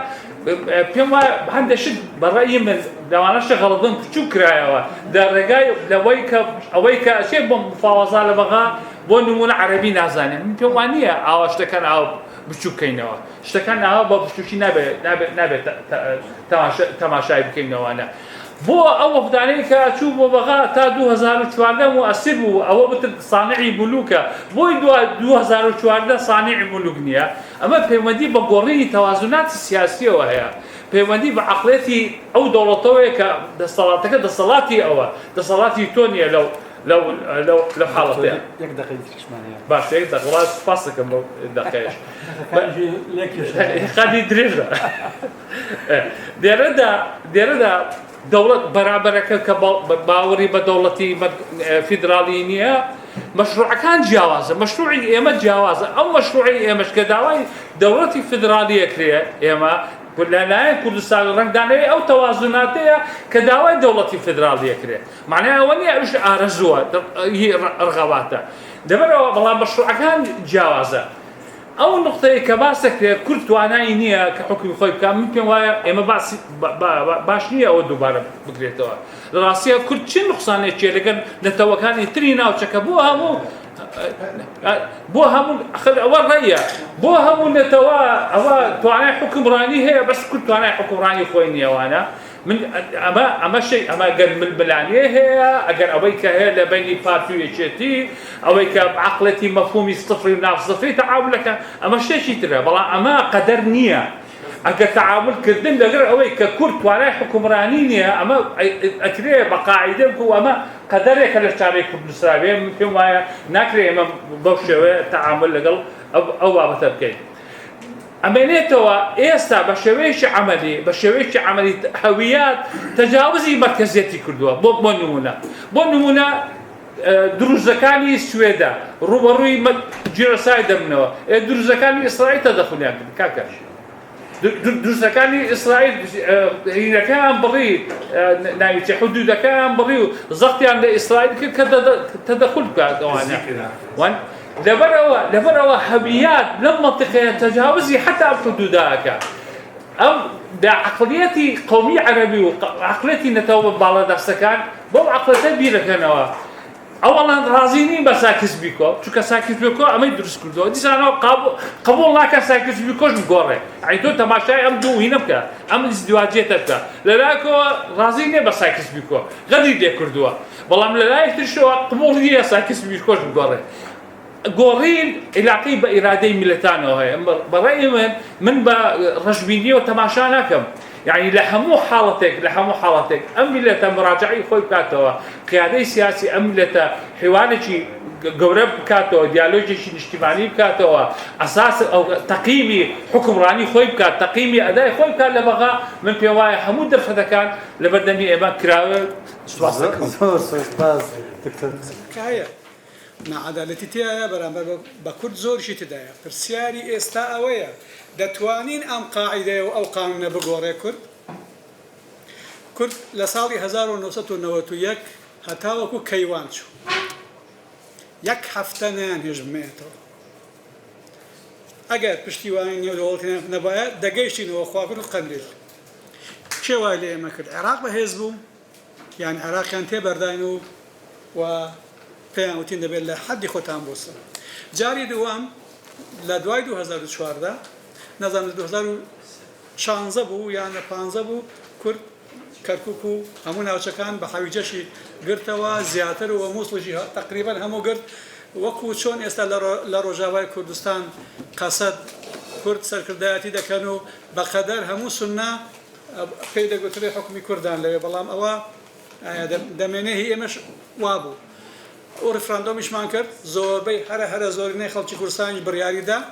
لە بەرچاوی دنیاش بوو بووین بە دەوڵەت کەواتە دەبێ چاوی خۆمان بە باشی بکەینەوە عەقڵی خۆمان زۆر جارێکی تیشکەینەوە ئێمە لەو یاسانێ و دەوڵەتی و قانونانەدا حەرەکەکەین کە بە ئیرادەی ئێمە دانەندراوە علمی سیاسەتش ئەوەیە شتێکی دیکە نییە بۆ ئێم پێم وایە دەبێ سەرکردایەتی سیاسی ئێمە پرۆسەی دروستکردنی نوخبەی سیاسی و لە دەوڵەت و لە حیزبەکاندا لە کۆمەڵگای مەدەنیش بە مەسموعانێکە حیزبنینە بەو ئیتیجاهە مناقەشە بکرێت کە پاو پێوە بدەن واقعی بن ئەلمانی بەماناوکە علمی سیاست وەکو خۆی بزانن واقعی بن واقعەکە وەک خۆی ببینن ئەگەر با من نمونەیەک بێنەوە ئەگەر تایوان وەکو هەرێمی کوردستان هەر خەریکی شەڕەشەق و یاری بە سەرمایە و دەستدۆی ئەو بواە تایوان دەما تایوانێکی پاشکەوتوو بوو بە تایوانێکی پێشکەوتووی علمی یەکگرتو لە عینی کاتدا لە ڕێی سیاسی بە کەیفی خۆیان تەقسیمن بەڵام وڵاتەکانی وێران ناکەن ئەمە بووەتە مای ئەوەی کە تایوان پشتیوانی لێ بکرێت ئێمە ئەوەمان کردووە ڕەخنە لە فکری سیاسی لە کوردستان گرتن نەک بڤەنیە زۆر پێویستە ئەسڵەن لە توراسی بزوتنەوەی شۆڕژگەری کوردستان لە نێو پەیڕە و پرۆگرامی هەموو حیزبەکاندا ڕەخنە لە خۆگرتن لە بەندە هەرە ئەساسیەکان بوو ئەسن ئەوە بەشێکە لە کورتوری کوردستانیش ئەگەر دەوڵەتی عێراق دروستکراوە لە ئێمەیان نەپرسیوە ئێمە ئەتوانین کە لەیان نەپرسیوین ئەم دەوڵەتە هەڵوەشێنینەوە سنووری بگۆڕین با من قسەیەکی جەنابی کاک مەسعود بارزانی بێنمەوە کە عێراق لە 2003 گیرا لە کۆبوونەوەی بەرتەسک زەختی لێ دەکرا یعنی پێشنیاری پێدەکرا کە مەسەلەی سەربەخۆیی ئەو تاپیکات جارێک لە جارەکانی کە لە بەغدا دەگەڕایە وتی من لەگەڵ قیادەی ئەمریکی دانیشتمە لە بەغدا پێم وتونە ئەوە ئەم چیرۆکەی ئێوە دەیڵێن ڕووی لە کۆبوونەوەکە کرد کۆبوونەوەیکی 5-6 کەسی بوو تی ئەم چیرۆکەی ئێوە دەڵێن هەمویانم بۆ گەڕاوی عێراق چۆن دروستکرا چۆن ئێمە ئەنفالکراین چۆن خۆمان پاراستۆ چۆن هەین چۆن هاریکاری ئێوەمان کرد تا ئێرە لێرە لێمان گەڕێن بە ئێمە خۆمان بەڕێوە بەرین هاوکاری ئێوە و عێراقیش دەکەین کە وەزەکە بەرەو باشی بڕوە وەڵامی مختصری طرفی ئەمریکیەوە بوو ئەوە قسەی خۆتانە ئەگەر وا بکەن ئێمە لێتان نادەین بەڵام ئەگەر گورگ بوتان خوا دیفاعتان لێ ناکەین کەواتە من ئەوانە دێنمەوە ئەوانەیە لە کتێب شتیوە باوەڕ ناکەم جەنابی سەرۆک لە کتێبەکەی خۆشی نەزانم نووسیوتیان نەنووسیوە کەواتە دەستکاریکردنی دەوڵەتی عێراق بەم شێوەیەی کوتکوسینگی ناکرێت دەبێ ئەو عەقڵە سیاسیەش بگۆڕێ دەبێ لە عەقڵیەتی شۆڕژگەری تا ڕاپەڕین کاری خۆی کرد پاش ڕاپەڕین کاری خۆی ناکرد دەوڵەتمەداری زانایی گەشە سەندنی اقتصادی باش پەیڕەوکردنی عەدالەت و ئینساف لە ژیانی وڵاتدا لە خەمی هاوڵاتی دابوون بەرابەری کۆمەڵایەتی بەرابەری پێکهاتەکان ئەوانن کە قیەمی گەورەن و هێزی ئێمە لە دابینکردنی پشتیوانی تأكيد لسا أوانب كين دبي حكومتي هرمي كردستان كمان دارم حكومتي هرمي كردستان ما بس حكومتي هولير وحكومتي سليماني بتنيانية هردوشيان دبي ببدأ حكومتي باش قشيكي باش دكات قشة معناه خوي هي وقت ناقم لروي اقتصادي واجتماعي تعريفي تايبتي خوي هي نموني خوش هي لا دنيا ده قشة لكردستان بوشي وهي هي دەبێ کۆمەلگا ئامادە بکرێ توانایی پێشکەوتنی هەبێ لە پەروەردە و لە زانکۆکاندا دەبێت سیاسەکان لەمە دوال لەوێ دەرچن زانکۆکان و قوتابخانەکانی ئێمە ئینزای پەروەردەی ئێمە ئەم نەوع کەسانت بۆ دابین دەکات ئەگە دەیکات دەبێت دیسان بگەڕین ئەی بۆچی نەتیجەکانمان نایەتە دەست لە هەر شوێنێک پرۆسەی سیاسەتێک گیرایە بەر ئەگەر نەتایجی باشی نەدا زانایی ئەوەی کە لی بکڵدرێتەوە بۆ نەیدا ئەم نەتایجە و گۆڕانکاری بکرێت ئەوی تریان وەڵات دەزەم تاوای دەکەم ئەوەی کە باسی تۆمباراک دەکرێت تۆمباراک تعبیر لە ڕێی خۆی ناکە خۆی لەوانەیە کابراایەکی پرۆ تورکی ئەسڵی لەبنانی هەرچی ناوی لێدنە ژیانی دیارە بەڵام نوێنەری سەرۆکی ئەمریکایە نەیکەینە بەزمەکەی ڕفراندۆم ماگۆرد لێرە قسەی دەکرد ئێمە دەمان گوت قسەی خۆیەتی نوێنەری سەرۆک نییە دەرچوون نوێنەری سەرۆکە و زیاتریش ئەوەی ئەو مناقەشاتی کە لە ئەمریکا هەیە مەسیری ئێمە دیاری دەکات کاک نێچیروان بارزانی لە 2004 و ئەوانە بوو من ئەو کاتی وەکو ئەدەبیاتی کۆنی شاعیرەکانی خۆڵێن لە تافی لاویدا بووم زۆر مناقەشەیم دەکرد ڕۆژە کە بۆ داوای سەربەخۆی ناکەن گوتی فڵانی من یەکەم جار کە چوومە ئەڵمانیا هێلموت کۆڵتم پێمە کۆڵ بۆ کاتی بینیم وتی ئەم ئاواتانم خستە بەردەم وتی ئەو ئاواتانە هەمویان جوان خۆشتانن بەڵام قاعدەیەک هەیە دەبێ لەوێدا بڕۆن دوای بڕۆنە ئەمریکا بڕیارەدات کە کورد چۆن بژێت بە دەوڵەت بە هەرێم یان بە هەر شێوەیەکی دیکە بێ دەبێ واقعبین بین دەبێ ئیسرائیلیەکان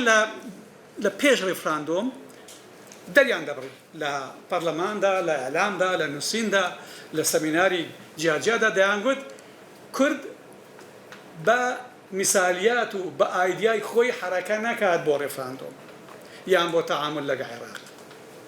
لە ئەمریکا پرسن بەرژەوەندیتان چییە خۆیان لەگەڵ بەرژەوەندی ئەوان بگونجێنن ئێمە ناتوانین بەرەنگاری ئەمریکا بوەستین و هدفی نهایی کە سەربەخۆیی بێ یان هەر شێوەیەکتر بێ ئەمریکا دەیکات ئەگەر دیقەت دەنێ ئەم دوایە لە کاتی شەڕی ئێراندا ترامپ زۆر جار بە تایبەتی کۆتاییەکانی شاری 12 ڕۆژە ئیسرائیلی ئیحراز دەکرد بە بڕیاری یەک تەرەفە و لە یەکێک لە بڕیارەکانیدا تایارەکانتان لە ڕێ بجێڕنەوە ئەخە تایاریش جێرانەوەی ئەم نوع تایارانە همتێک ئیلتزامێکی زۆری دەوێت ئیسرائیل پشتی تێکرد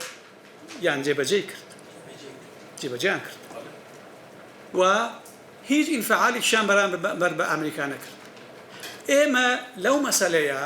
دەبێت زۆر عاقڵانە تعامل لەگەڵ وەزەکە بکەین لە کوردستاندا کەنجینێ ئەم شتانە هەمووی تەڵیم دەکرێت کە دەستور هەبێ ئەرێ لە کوردستان بۆ دەستوری لە کاتێک حەقە دەستور هەبێ کاتێک دەستور نەبوو سەرکردەکان و سیاسەکان و هەر مافیایەک ئەتوانێت ئەمری واقع بسەپێنێ و جوابی کەس نەداتەوە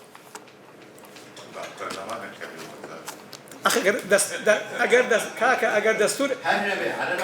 قوربان ئێوەزان کە دەستور هەبوو پەرلەمان ناتوانێت تاخیر بێت کە دەستور نەبوو پەرلەمانیش خۆی نوێ دەکاتەوە خەڵک هەڵی دەوەشێنێ دەچێت لە مەیدانی حیوانان کۆ دەبێتەوە لەبیرتان نەکۆن ئەوە وتارێک